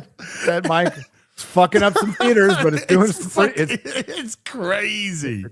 It's terrible for storytelling, but man, people are liking it. It's done $100 million more than Snow Might purely domestically. Snow Might make money? No. Nope. Well, No White. so it's being kicked out of theaters. I just want to point out that the retarded face that she made that everybody's memeing on now, the screen capture. Oh yeah. I just want to point out that it's Perry Chan who captured that for the first time. Oh. So it was, well, let's give him credit. It was Perry, so that has now become like meme legend, and it was Perry Chan who originally captured that image and put it on the internet. So let's give the That's man my credit beautiful Asian where princess. credit is due. There's a couple of videos I've linked in the private chat. As if you could pick up the second one, the second one, yes, Green Frog Labs. We've got the AI. That's the first one, dude. Well, no, that's the second link. Well, it's the first one of the second. That's the first one of the second. First one of the second link. Okay. Yeah. Okay, I got it. Okay. I'm gonna bring up that one. Bring up that one first. Yeah. Because the internet is undefeated. Always and forever. I kind of want something other to eat. Well, what would you like? You got any biscuits for sale in there? Well, no, this here's a Frosty Cream. We don't serve biscuits. We got a lot of other stuff, though. What you got in there is good to eat. Well, we got Big Cheap Burgers, Bongo Burgers, Footlongs, Corny Dogs, Frosty Shakes, Creamy Bars. Did you want me to go through the whole list? Reckon what you like to eat in there? Well, the French fries are pretty good. French fried potatoes? Yep, French fries. How much you want for them? 60 for the medium and 75 for large. I reckon I'll have me some of the bacon. I kind of want something other to eat. The next one is so good. So hail Perry Chan for finding that image Face. That face. It's so good. This is the second one. Claro. Estás tomado, ebrio. ¿Y qué? No he chocado. No puede chocar. Y mis 50,000 pesos que traía 100 billetes de a 500. ¿A qué se dedica usted? ¿Qué hace? Soy comerciante. Soy de promotora mexicana Gaitán. Calle 6630, 671, 3333. Soy hijo del papá. O sea, soy hijo del dueño de Miguel Ángel Gaitán Uribe, presidente de la Canaca. ¿De la qué? ¿Qué es eso? De la Canaca. Centrales de abastos de la República Mexicana. Pero usted puede matar a una persona así como anda, señor. Y a mí. ¿Puede matar a usted? Mire. Y a mí estos que. Mire. Ay, véale. Apúntele bien. Me amarran como puerco. Mire. Pero la otra vez. Y mis 50,000 pesos que. Mire. Apúntale para allá. I don't remember that scene, but it's uncanny. Those are outtakes. Outtake. That makes sense. Yes, the uncanny valley of Rachel Zegler. Oh God. Okay. Mikey Gusler. Mikey, I'm going to continue to ignore you, by the way, from yesterday's stream. He said, you're ignoring me. And I said, I'm going to continue ignoring you, Mikey. Oh, That's not nice. But here I am. Mikey Gusler for $10 says, did you see director Chris Columbus say it's a curse for him to keep Donald Trump cameo in Home Alone 2? He wants to get rid of it, but is afraid he'll get deported by Trump if he does. Hey, shut the fuck up, you idiot. You're not going to get deported, and you're going to keep it in. And he said it was bullied into it, and it was negotiated in. But that's Hollywood. That's Hollywood, baby. Sir Clueless has been a member for 10 months. I was notified of a free membership chat, so here you go. Oh, nice. Thanks, YouTube. Casual Sadism for $4.99 says, I lost my mom to cancer on Thursday. I'm sorry. Fuck cancer. Yeah. Just wanted to say thank you to all for getting me through this difficult time. Hashtag fuck cancer. Anytime we can help a little bit, being fucking complete retards, except for Mahler. But me and Az. Sorry about your mom. Yeah, I lost my pops to cancer. Fuck cancer. Solomon Kane 66 says, "Hail, the King of Kings outsold no white I pre-sale." like the way that Gary brought up the next super chat while saying that, and then clicked off it to go to this one because he forgot that he brought up the last one. It's delayed. Sure, it is. It's delayed. King of Kings did pretty well, I guess. Pre-sales wise, it did well. Angel Studios, about Jesus. Albert, not a retro for 10 Canadian pesos, says Muller watching early EFAPs, and there is a pink Infinity Stone, but you have to be the best. There is the best there was, and the best that ever will be. So only Bret Hart can use it. Hey. There you go. There you go. Some Canadian exceptionalism there. We love Bret Hart, though. All hail you massively massive sultans of culture. Thank you, the tree wizard. See, I know you it's ease when you do the backward threes. That rhymed. What are you eating, Az? A little bit of licorice, sir. Did you bring enough for everybody? Yes. No, you didn't. That's a no. That's a no. By the way, do you know what the budget of King of Kings was? What? $5 million. What? $5 million, and it's taken currently 21 million worldwide.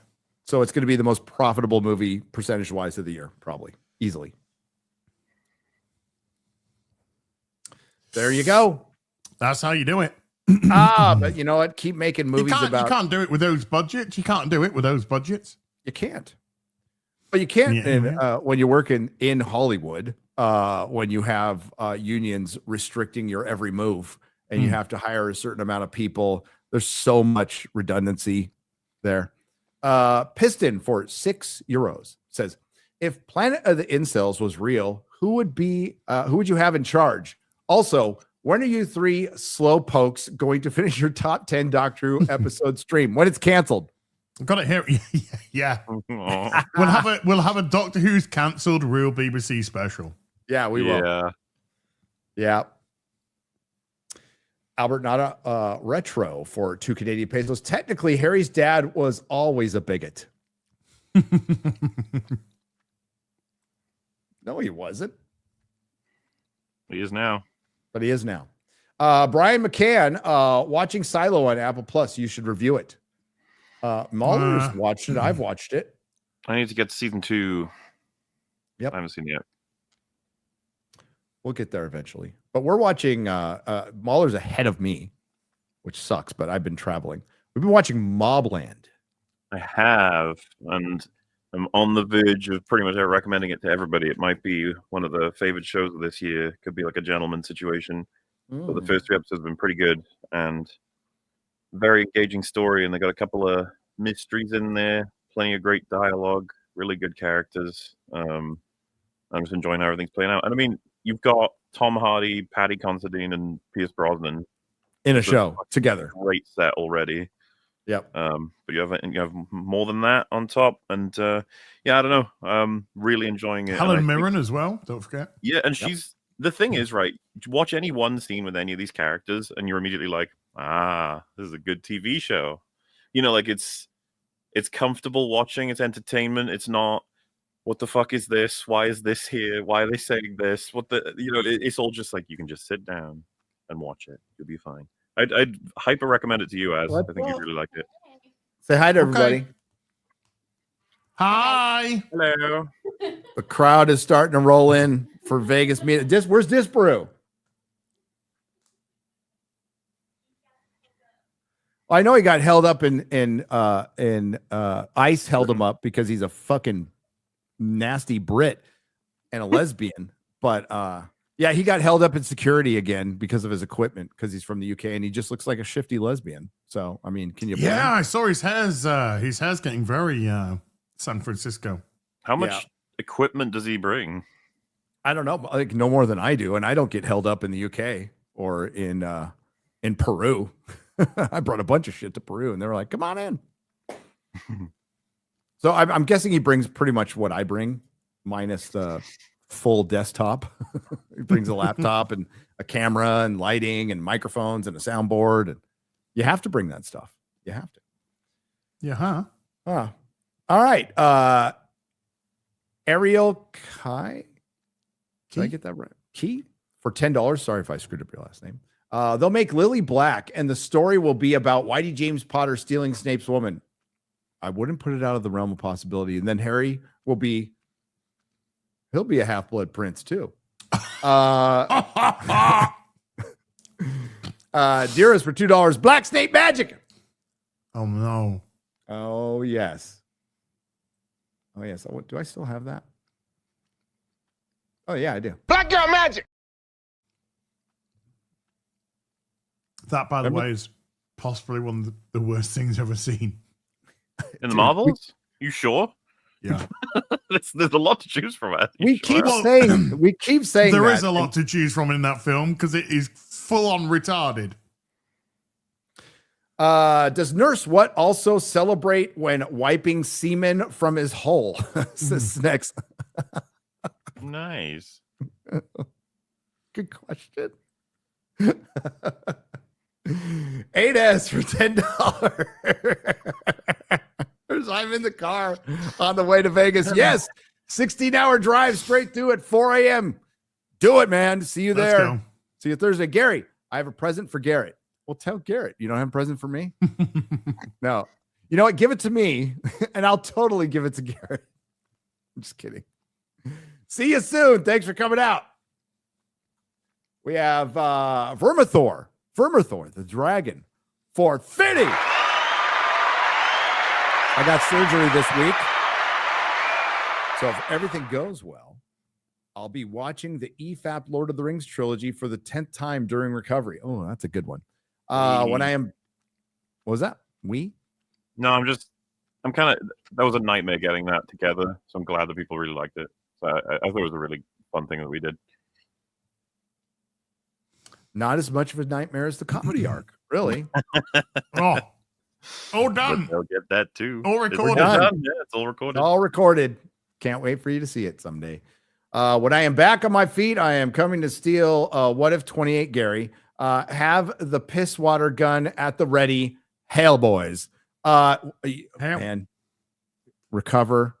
We'll get you What If 28. Dearest for $2. Hogwarts Society of Magical Negroes. I'm definitely using that as a title for one of the videos. The American Society of Magical Negroes. Oh, yeah. Well, somebody, who was it? Somebody on Twitter pointed out that they saw the American Society of Magical Negroes and said, oh, yeah, hold my wand. I got something for you. Oh. They're going to lean into a lot of Key and Peele sketches. Okay. Albert, not a retro for 2 Canadian pesos. Wolf said there was no pink Infinity Stone, by the way. I mean, all right. That is a heck of a picture right there.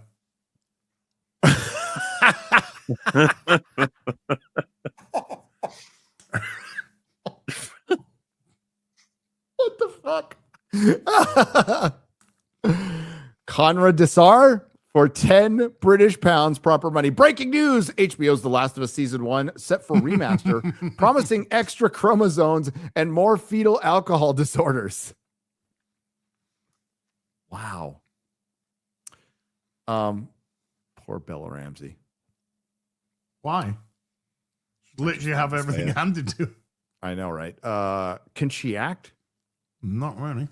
I think so. I don't think she's particularly suited for Ellie, though. Yep. Cole Hauser, a raw for 100 Canadian pesos. Hail BBC. When will you have me on to make an official real BBC LMAO? Got my tickets for Revenge of the Sith next week. Can't wait for my second favorite Star Wars movie behind Empire Strikes Back. Gary, I wish I could be in Vegas, but here is some money to buy Ryan some drinks. Love you all. Fuck Ryan. Pocket it. He'll be here soon. He's going to be here today. Disbrew's here. X-Ray Girl's going to be here soon. Quarter Black's going to be here soon. Kara's here. But most people aren't here. Eric K's here. He's been here for days. He got here first, I think. Snacks for $10 to avoid racism. James will be black. Lily and Harry will be white. So every time someone talks about his parents, they'll say, "You have your mother's skin." Oh my god. Oh my god. Oh no. Look, I have nothing against Sydney Sweeney, but there are a couple of things I wish she'd hold against me. Panic in Sky, follow. See what you did there. Albert, not a retro for 5 Canadian pesos. Sam Wilson is my Captain America. There's no accounting for taste, Albert. Bill Foster is my Giant Man. Black Goliath. James Rhodes is my Iron Man. It's War Machine. And Miles Morales is Miles Morales. I am the Troll King Gecko. Nice try, Albert. But I like that even in that, he couldn't even see Miles Morales is my Spider-Man. No, he did say Spider-Man. I won't say it. Oh, okay. He said it right there. Welcome guest host Gary Beekler. There you go. Yeah, how'd it go last week, guys? That Brilliantly. It's Fun so stream. unfortunate that we hadn't played 10 million hours of Blueprints for last week. Oh, dude, our stream would have gone for days. Chat would have been so mad. A lot of super chats coming in. Oh, they're all telling us to shut up. Yes. Shut the fuck up. Or like the audio issues were hilarious. And was I hitting the road that day? I was hitting the road that day. Yeah. Go out and see Mum. We didn't even tell them that you sabotaged Az. We kept that a secret. And we actually discovered it was Microsoft all along. Oh, as an update? Yeah. Yep. As always. As always. Update never fixes anything. It only makes things worse. That's all it ever does. Yeah. Yes, it does. Mechanism Studios for $10. Dear assorted gay dudes. I sent in my new Real BBC intro song a couple of weeks ago. Is anything going on or planned for the new songs? Also, do you like the Rick Remender Uncanny X-Force from 2011? I think it's all right. From what I remember, I read it back then. I think it's all right. We will get to the songs once I am done with book stuff and traveling.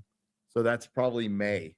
But thank you for sending it. My attention span can only handle. Send it to me as well. Send it to Az. What's your email, Az? heelversusbabyface@gmail.com. Okay, there you go. Send it to him too. But Melissa's heard it.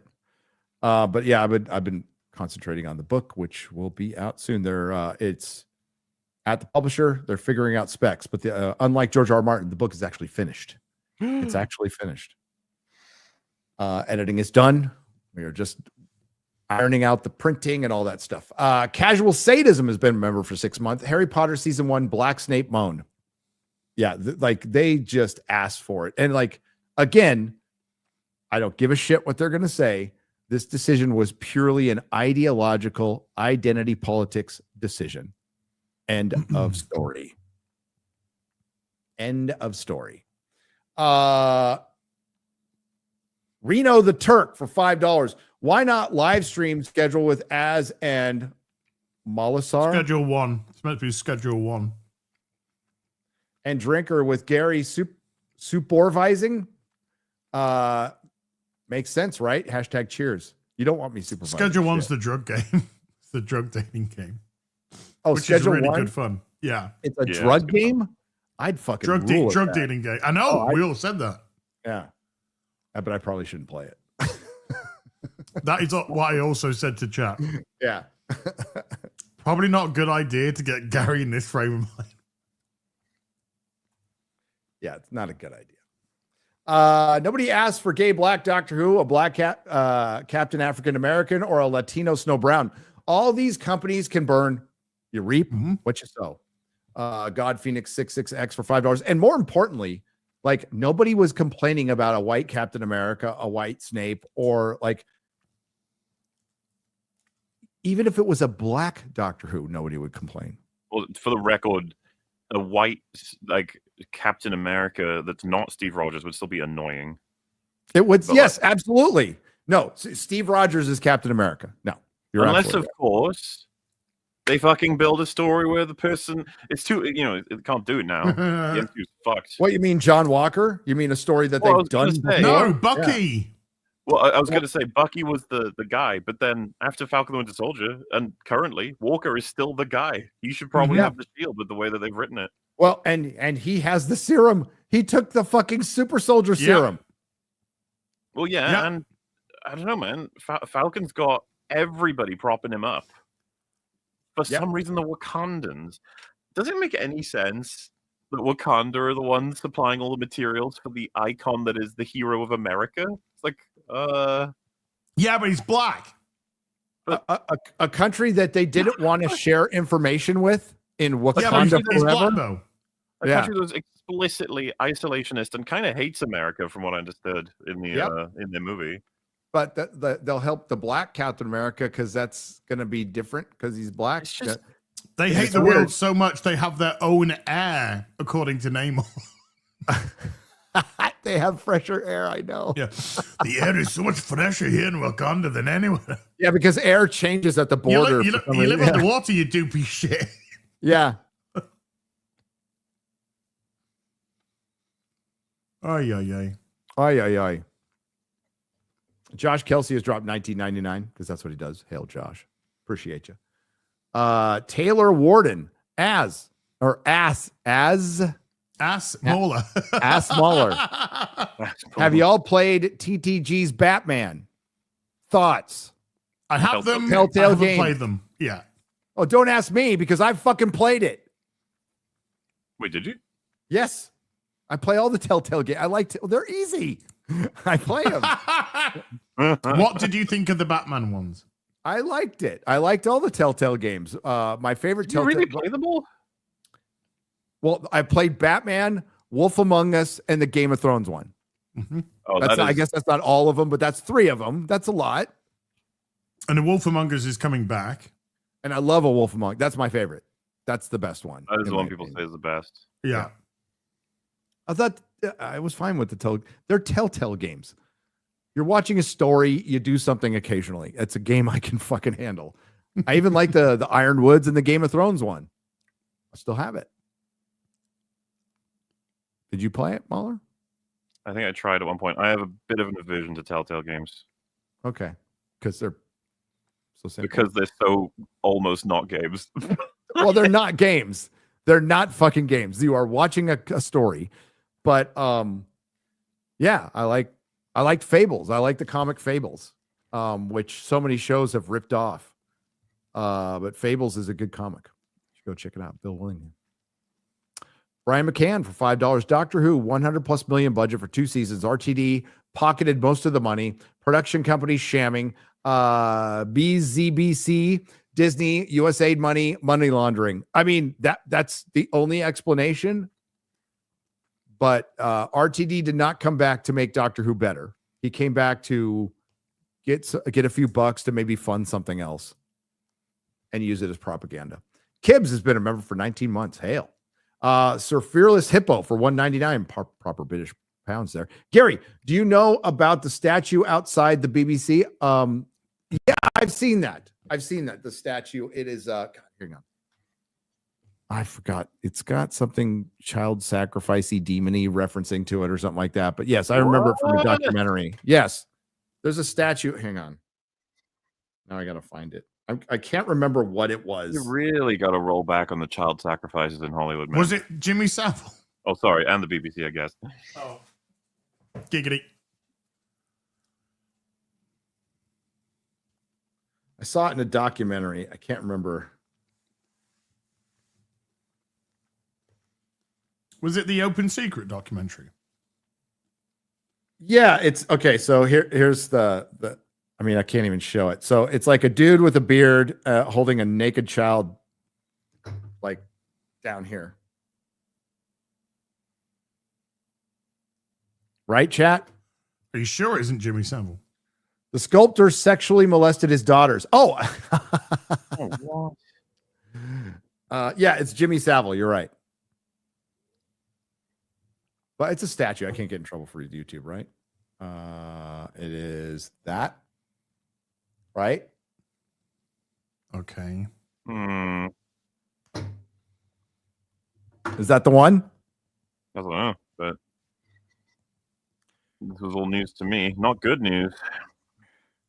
So BBC, this is from BBC News. BBC unveils restored controversial statue by Eric Gill, April 9th, 2025. So that is just a few days ago. A controversial statue carved by sculptor Eric Gill has been restored and has been unveiled outside the BBC's London headquarters. The grade 2 listed statue was damaged in 2022 and 2023 when it was attacked by a member of the public with a hammer. A hero, by the way. Gill was among the most prominent sculptors of the 20th century, but after his death in 1940, his diaries revealed that he had sexually abused his daughters. Do I need to go on? Do I need to go on? Keep that statue there, fucking hell. Because the BBC really believes in it. Holy shit. There have been calls in recent years for Gill's 1930s work, which depicts Prospero and Ariel from William Shakespeare's play The Tempest, to be removed from the BBC's broadcasting house. The restored sculpture will be displayed alongside a QR code which links to information about the history of the building, Eric Gill, and the sculpture's restoration. Last month, David Chick of Northamptonshire pleaded not guilty to causing more than 150. Where's his fucking GoFundMe to help this guy, this hero out? To causing more than 150,000 pounds worth of damage to the Portland Place in May 2023. The BBC said the estimated total cost of the restoration and protective work is £500 million of your money. Oh yeah, of course. Funded by the British public. It's understand the costs can be recovered by the BBC rather than claimed on insurance. The BBC spokeswoman said, when the building was subject to serious criminal damage on 2 occasions, there were no easy options addressing the destructive cause. She noted that working with historic England, blah, blah, blah, nobody's really... Man shouted pedophile. In 2003, David Chuck of Northamptonshire, hero, was arrested after allegedly climbing scaffolding at the broadcasting house and hitting the statue with a hammer. Nobody's like, there's no part in the article where they go, maybe it wasn't a good idea to leave up a guy who admitted to, what the fuck? Jesus Christ. Now we know. Sognor T for $20 says incels together strong. Stronger together. Doctor Who equals put a sonic screwdriver up me bum and call me Sally. Hail to the fellowship and chat's mom. Tanaroo. Chat's mom. I'll say hi. Will I do a full review and critique of Fantastic Four First Step? You bet your ass I will. And Thunderbolts and Ironheart. I do pretty much everything Marvel. Always. Melodic Method is gifted 10 Nerdrotic memberships. Thank you very much. Thank you. How you doing, guys? Everybody all right? Hanging in there. Hanging in there? You okay? Hanging in, yeah. Just checking. I'm doing okay, too. It's good to know. I was fucking tired yesterday, dude. The day before, a 4-hour drive turned into a 5-hour drive because Interstate 15, the main freeway into Las Vegas, was closed. So I had to drive through Death Valley, which is fine, but it added an hour. It was beautiful. I loved doing it. And it was like, I had the perfect car for it because a lot of those roads disappear for a little while. And so I had my 4x4. So I had a little fun. But then I got in and I did a live stream right away. and then drove into Vegas, and I was just wiped out because I'm old. It sucks. Like, this is the kind of shit I could just bounce up. When I'm 30, I'm like, no problem, man. Next day, I'm like, oh, fuck me. I am tired. Hey, as two men in their 50s, man, I know how you feel. Yeah. All right. Greetings, Paul Marsh for $20. Greetings, gents. Hope all is good. All is good. Just wondering something. New to comics, and I just started Daredevil Born Again. Really enjoying it. Wondered if you have any other that Daredevil Born Again comic, by the way. The comic. Let's just be very, very clear. Yeah. Any other Daredevil runs you recommend? Would also be curious for the Hulk. So Daredevil runs, you could do the Man Without Fear. You were talking about like short limited series. Daredevil Yellow, Man Without Fear are all fantastic. Guardian Devil by Kevin Smith, probably with a lot of help by Joe Quesada, is fantastic. It's really good. You want to get in the longer runs, you definitely want to read the first Frank Miller run, and the full Bendis run and the full Brubaker run. And like, honestly, just start with Frank Miller and just get all the volumes, because it's consistently a really solid book. Hulk. See, again, with Marvel, like with Batman, you can do, you have basically trades and volumes that you can just recommend, right? With Hulk, with Marvel stories, it's like, you just need to read the comic books. You just need that, like, but if you want to look for like a limited series, Planet Hulk, yeah. Planet Hulk. And that'll make you want to read the rest of Hulk. But Planet Hulk is magnificent. There's a special written by Peter David called Hulk the End, which is fantastic. But that's where Marvel differs from, like, DC will have distinct, like, limited series that you can go to that really sum up the character and are great. Marvel, it's like, you got to read the run. Like, John Byrne's Fantastic Four run. You can't just read part of that. You got to read the whole thing. But there are cheaper ways to find it, other than just buying the comic books. But sometimes buying the back issues, especially with DC, is the cheapest way. Noons has gifted 50 Nerdrotic memberships. Noons, my lady.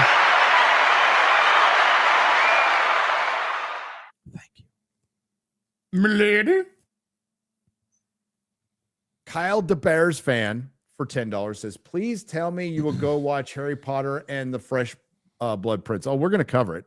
I wanted to cover it like as a good show. That was my desire, was like, oh my God, it would be nice to have something to look forward to watch. It'll air on Sunday night. So something to watch on Sunday night, watch a book, be faithfully adapted. And I could do live streams afterwards and we could just fucking fawn over the series. I would love to fucking do that, but nope.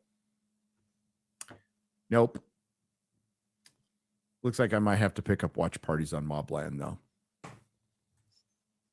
Just do that instead, and hold out for The Gentleman season 2. Yep. The God of Great, which will be out next year. The God of Gravy for $9.99. Gary, missed you last week. Missed you more than I miss as. Missed you more than you flubbed the word in shell.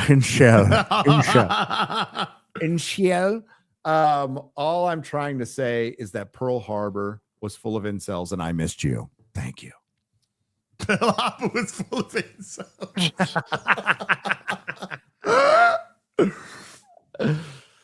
Oh my. Rudy for $5 says, I wonder if letting the and he's gone. Bye, Gary. See you ending later, the guys. Thank sperm you. was an Okay. abortion allegory. I wouldn't be I have to pause. You gone. He's back. I'm back now. So I'm wondering if letting the polish robot ending the sperm was an abortion allegory. I wouldn't be surprised. I wouldn't either. Not for a minute. As a matter of fact, that's a pretty good point. Dawnbreaker for $20. Glad I caught you, Gary. I was watching YouTube and one of those AI generated ads played and it was using your voice to sell shit or get people to download a game Just thought you should know. Would really? There's a lot of that going on. Are you There's a sure lot it of that just going wasn't around. somebody that sounded like me? If that comes up, please. No, there's actually a lot of AI generated voice of YouTubers, popular YouTubers, that have been put into adverts to sell. Getting better and better and better. Yeah. Yeah. Could you screen record a little bit? If anybody sees that screen recorded a little bit, please send it to me.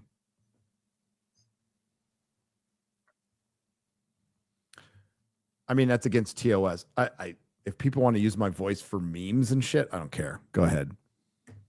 Don't give a fuck. But really? For commercial use, nay. No. Fuck no. Hell no. 1,000 times no.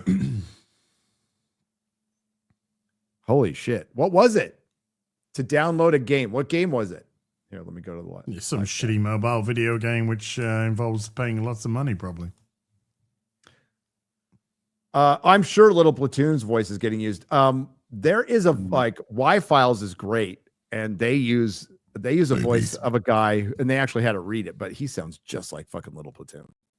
But like being voiced on Y-Files is legendary. That's great.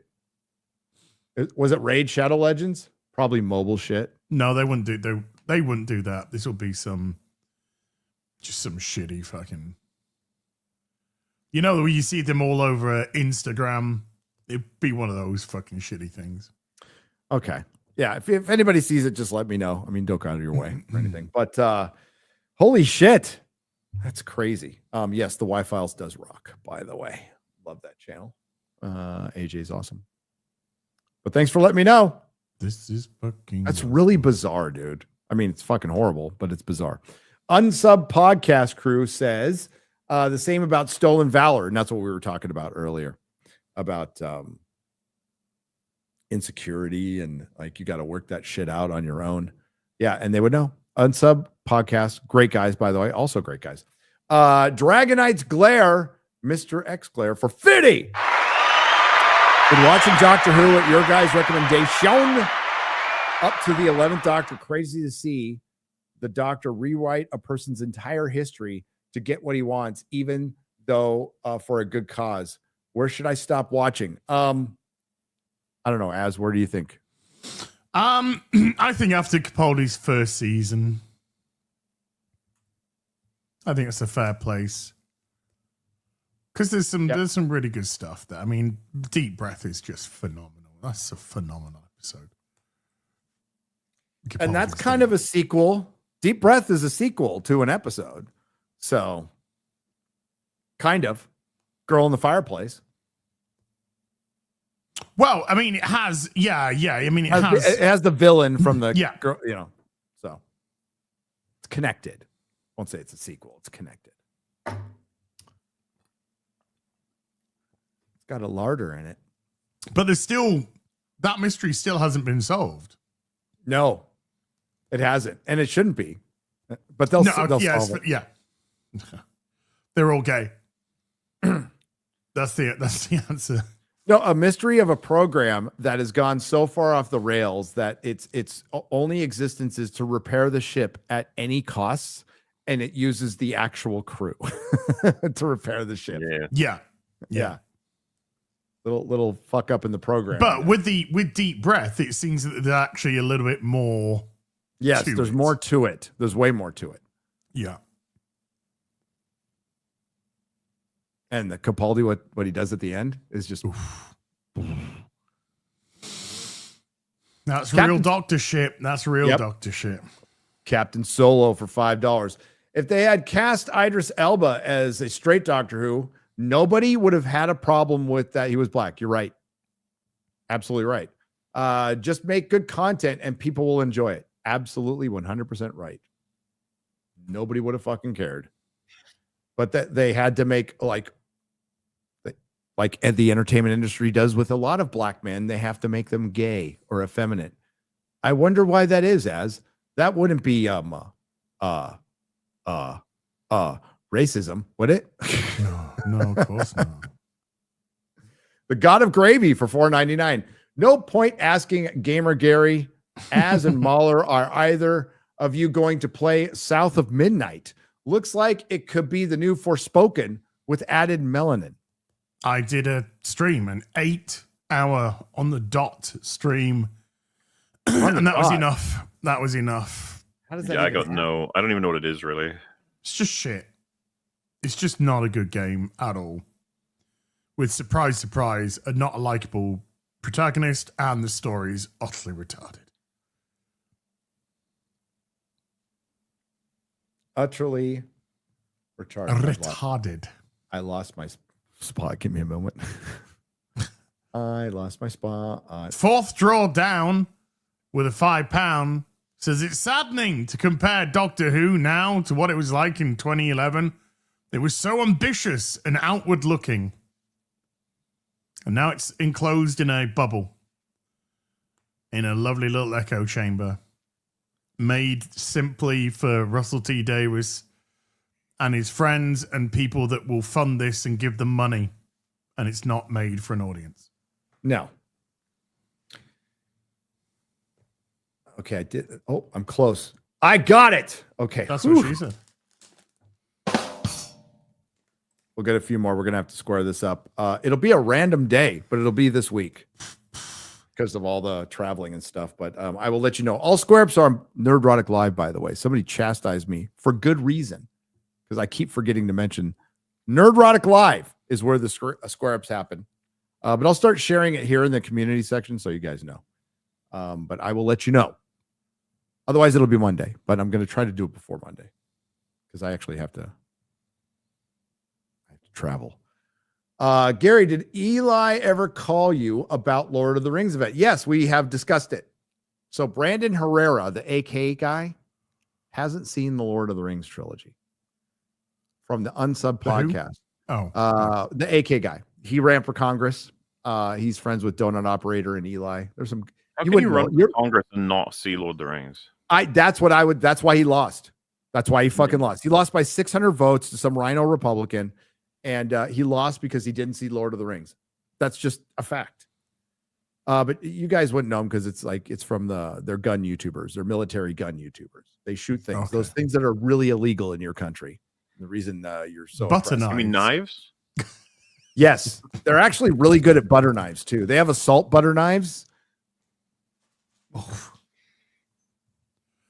Idris Elba doesn't think we should have butter knives. If Monty Python and the Holy Grail was made today, King Arthur would, when he gets arrested, it would have been for the sharpness of his sword or whatever.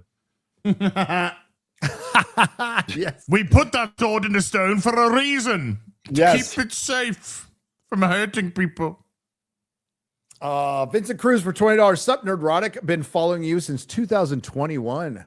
Grad, love your reviews since then. I have a friend who does not like me posting about you, saying I shouldn't listen to you because you're racist and toxic.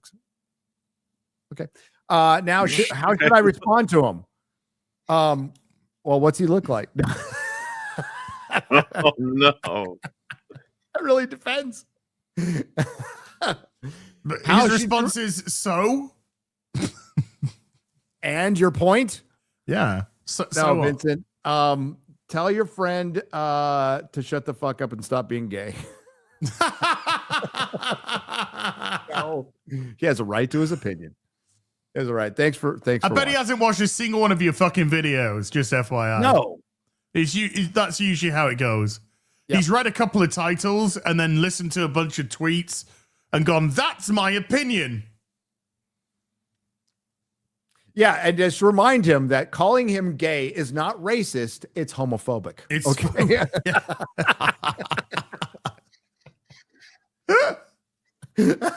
Just make sure he's that clear. Yeah, he should have said, I'm not just racist and a bigot, I'm also homophobic and sexist. Philip Hanford for £5 They won't kill Joel off immediately. No. Not because they don't want to lose Joel, but because they don't want to lose Pedro Pascal. No, wrong. No, that's not it. Because they're going to have to ultimately lose him. They are not going to kill him off immediately because they need him in the show for as long as possible. That's why. I think if they're going to kill him off, it won't be mid-season. It'll be like end season. It'll be like a shocking thing that what's going to happen next, and then they might even do it as the season cliffhanger so they can get a little bit of him in season 3. But what I know of the game, which is all through you guys, if they make Abby like Abby in the game, the audience will fucking tank. No, they didn't. Physically, she isn't at all. She looks like a normal woman. Okay, there's physically, but she acts like a fucking cunt in the game too. So like, he's not. Depends what side you play, because when you get to play as Abby, they try and turn her into motherfucking Teresa. Remember, they're like, "Look, you play fetch with the dog. Isn't it cute? Look, look, the dog that Eddie's gonna kill. It's so horrible. It's all she about killed POV. those dogs, and look how she loves them. You must think and feel things because we fucking tried about 5 minutes with this one. Yeah, it was like manipulation retardo. Yeah.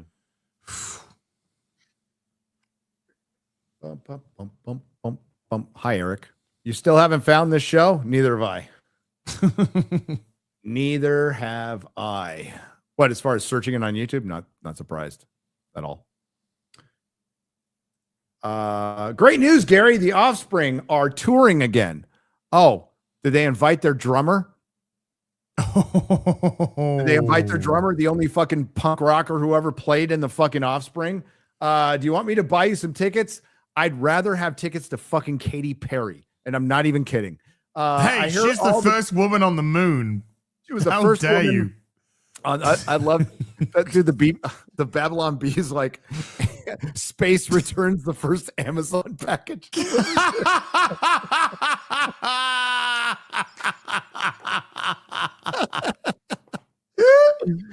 I hear all the girlies say you're pretty fly for a white guy. PS uno, dos, tres, cuatro, cinco, cinco, seis. Yeah, the Offspring are about as punk rock as Katy Perry. They are.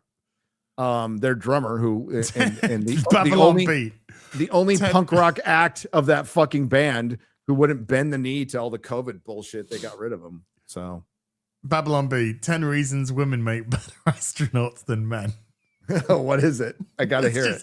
That's the. I could go. Oh, and that's the article. Yeah, that's the article title. But it is all here.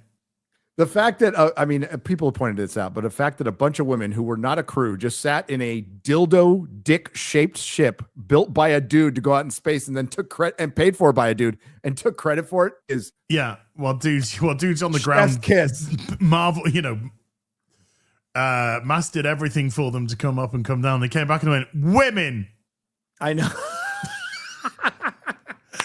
It's like the most fucking retarded thing you've ever fucking seen. Made by men, put up in the air by men, marshaled on the ground by men. Women come down. Women. I know. And then Oprah Winfrey's wife comes out and goes, I'm so proud of me.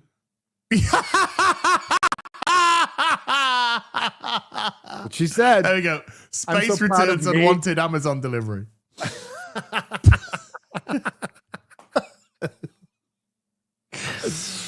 Oh no! Oh man.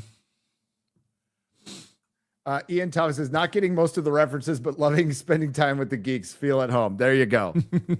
We don't get most of them either. Don't me and Adam have made all of that shit up. There is no blueprint.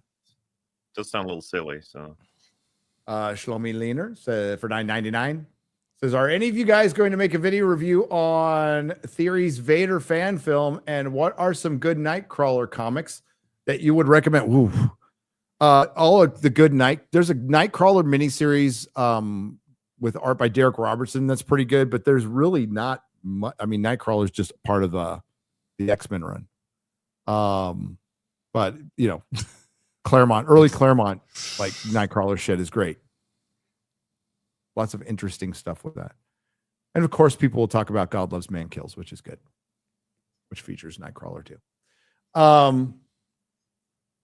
I don't know. Am I going to do a review? I'll talk about it on live streams. I'm not going to dedicate a video to it though.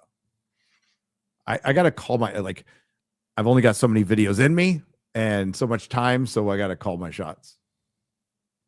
Is where I want to go. Like Is anybody going to care about a Daredevil review? No, but I'm going to fucking do one because goddamn, this series went fucking downhill so bad. It pissed me off so much. Oh, especially when they killed Muse, dude. Mahler, I was so fucking mad when they killed Muse. I know.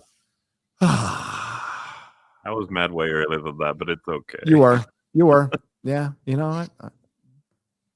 I'd like to read the X-Men run. Are the compendiums a good place to start? Yeah, they are. They are because, man, it's expensive. Do you believe the Oblivion remake rumors? Why would they want to? It looks like it looks like it is absolutely true, and it's dropping on the 21st of April. What? Wait, Less than a week. Yeah.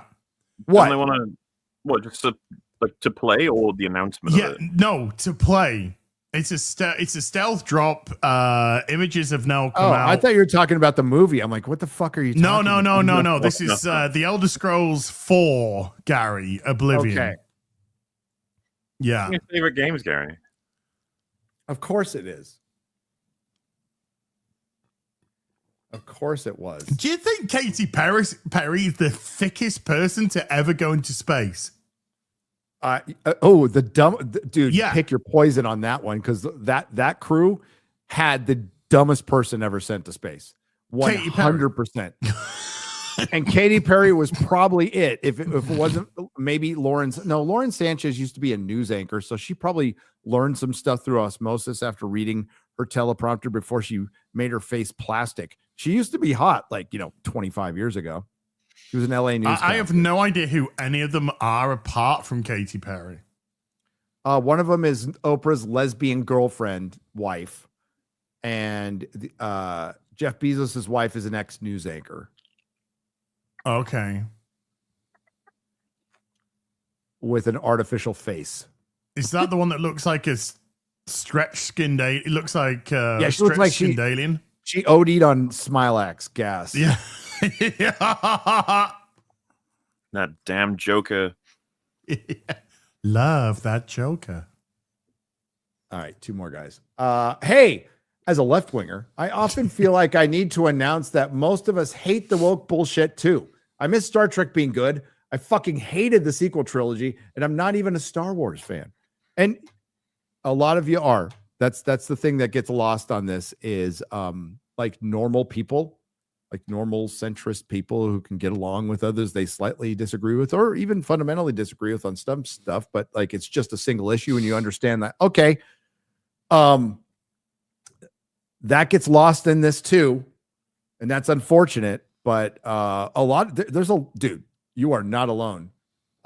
Dudes are pinned and there's people from Hollywood who do not like Trump at all that hate this shit. And they understand what side is bringing it on, though. They completely understand that. There's not much they can do about it. They're trying. And I think it's too late. But yeah, fucking, I missed when Star Trek was good too, man. Ugh, don't we all? God.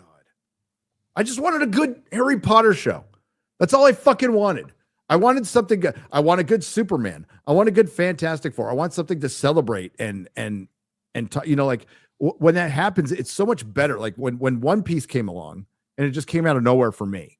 Anyway, I had so much fun.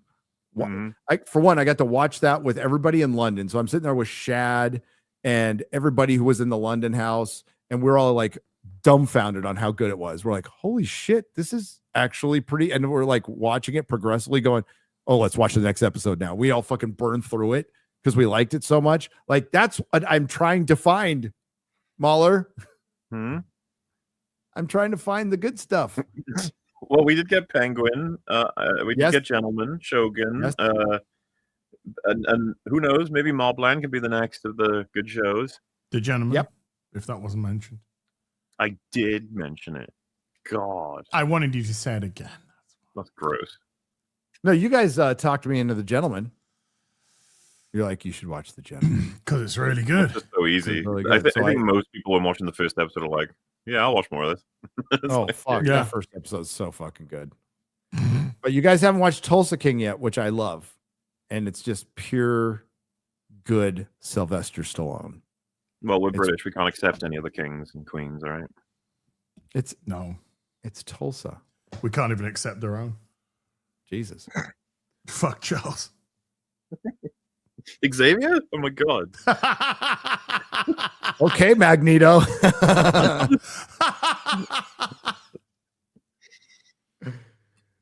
Oh, okay. No, last one of the fuck day. you, Haru old friend. Kami for 10 British pounds proper money. I really, really want an interviewer to ask Black Snape if he is going to do whiteface to represent the book. You know, I brought that up in my video. I'm like, okay, they could, you know, maybe it is his acting skill. Maybe they just put him under a pound of makeup and let's see what happens.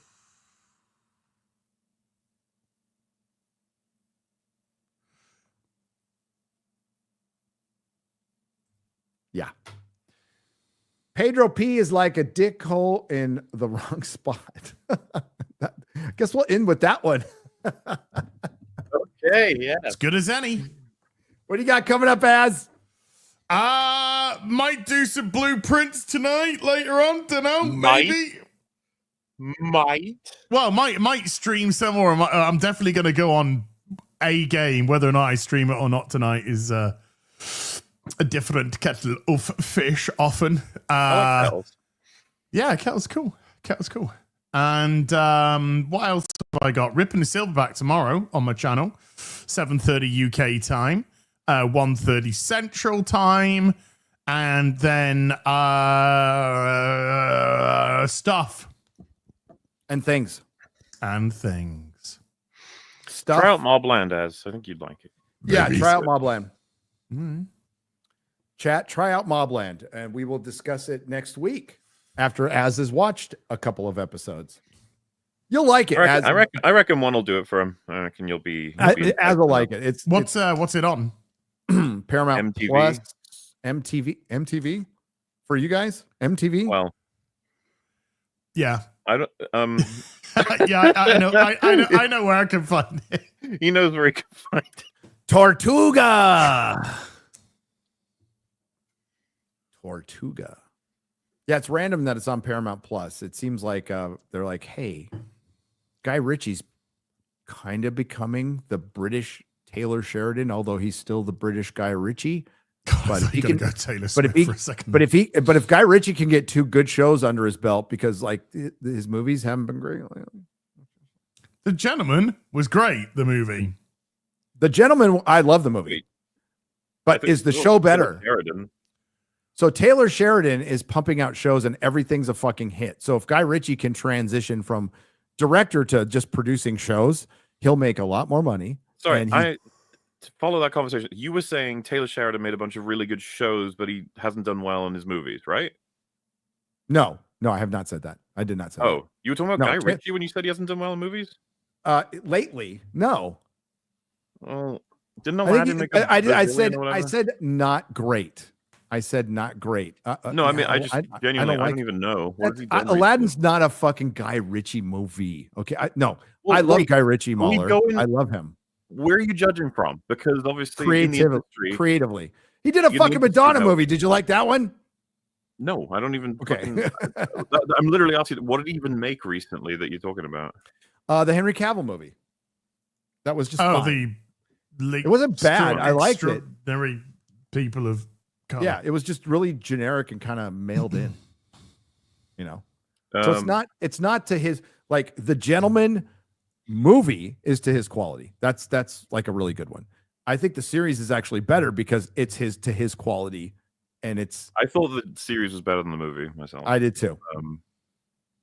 But I haven't he seen. sucks. I am not saying he sucks. I'm just saying he's not reaching the heights he did before, as far as films are. And he took a paycheck for Aladdin.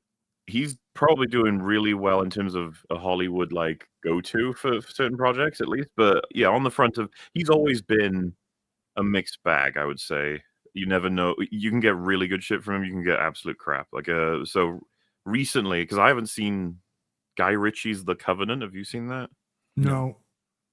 I haven't even heard of this. Who's in it? Jake Gyllenhaal. Okay. Well, okay, there's Might that. check out And then that. there's Wrath of Man. I haven't seen either. Though, both of them have okay ratings. Yeah, Good enough I ones, I guess, think Irish. they're okay. I'm just saying he hasn't been great. He hasn't been Guy Ritchie great? Because when he's great, he's fucking great. Well, for me, I don't know if anything will be out. I adore Snatch. That was I love I Snatch. said that statement before. People always quote me on it. I'm just going to keep it the way it is. I adore Snatch. I like Snatch. No, I mean, who doesn't? Wow. Yeah, you love it. You love it. Every day you can watch. I'm in Dude. Snatch. You can. I don't know. You know what? How I've do they been to make Snatch that? every day if I could, you know. It's crazy Yeah. how many people are involved in Snatch. A lot of people are involved in Snatch. I You know? prefer to Snatch solo. Hey, yeah, you know what? To be fair, Mahler, some people don't like Snatch. Wow. Shooty Yeah, well, Gatwa you know, doesn't that's like bad Snatch. taste at that point. Maybe it was bad taste in multiple ways. He's more of a gentleman fan. That's what I heard.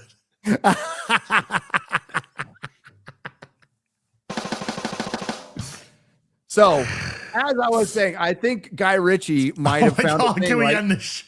developing shows. I think that might be a good thing for him because he seems to be at least if the Moblam turns out good, then maybe he's got something there that I'm for 100% for. I mean, I'm willing to treat him like a lot of our favored directors. We're just like, oh, maybe this one's good. No, never mind. Yep. Well, maybe this one's good. Just Matthew keep dipping Vaughn, in. I pretty much liked everything that guy did right up until Argyle. It's like, oh, yeah. Maybe next time. Maybe next time. What do you got coming up, Mahler? Oh, the last 3 episodes of Daredevil we'll be covering on the old EFAB, and I will likely be streaming Blueprints in just 10 minutes from now. There you go. There you go. There you go. Okay. I will be in Vegas for the meetup. It's Thursday night. We're gonna have a lot of fun running around like knuckleheads. Friday Night Tights will be in studio at the podcast studios run by the Salty Nerd Podcast. Tonight I will be doing the finale watch party of Daredevil for the members. It'll be late.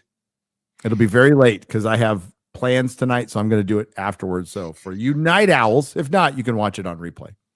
It'll be very late. Probably like 10 or 11 Pacific. It's What are you something really funny. I mean, I'm just trying to decide if we should just go offline or not. Because as memes go, it's slightly spicy. Let me see that. Let's see it private chat wise. Yeah. All right. Well, so there is apparently in Marvel Rivals a streamer called Necro who mains Miles Necro? Morales. Yes, Okay. he's called Oh Necro. and he no! names- Oh no! and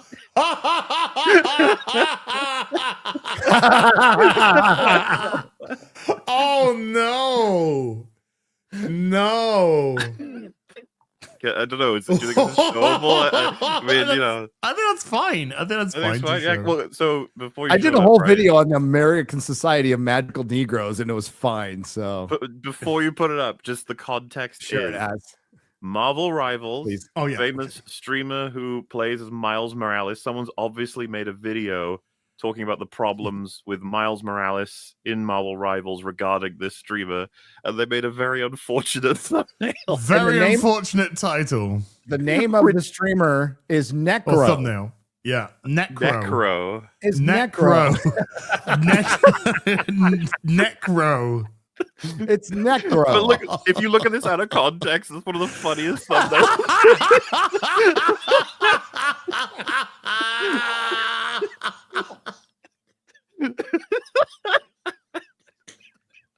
Well, that's just full mask off from that guy. I mean, People think this is masked off. This is just like, yep, this is. oh wait, is he German? Is that German? I don't know. I can see where he's. Oh boy.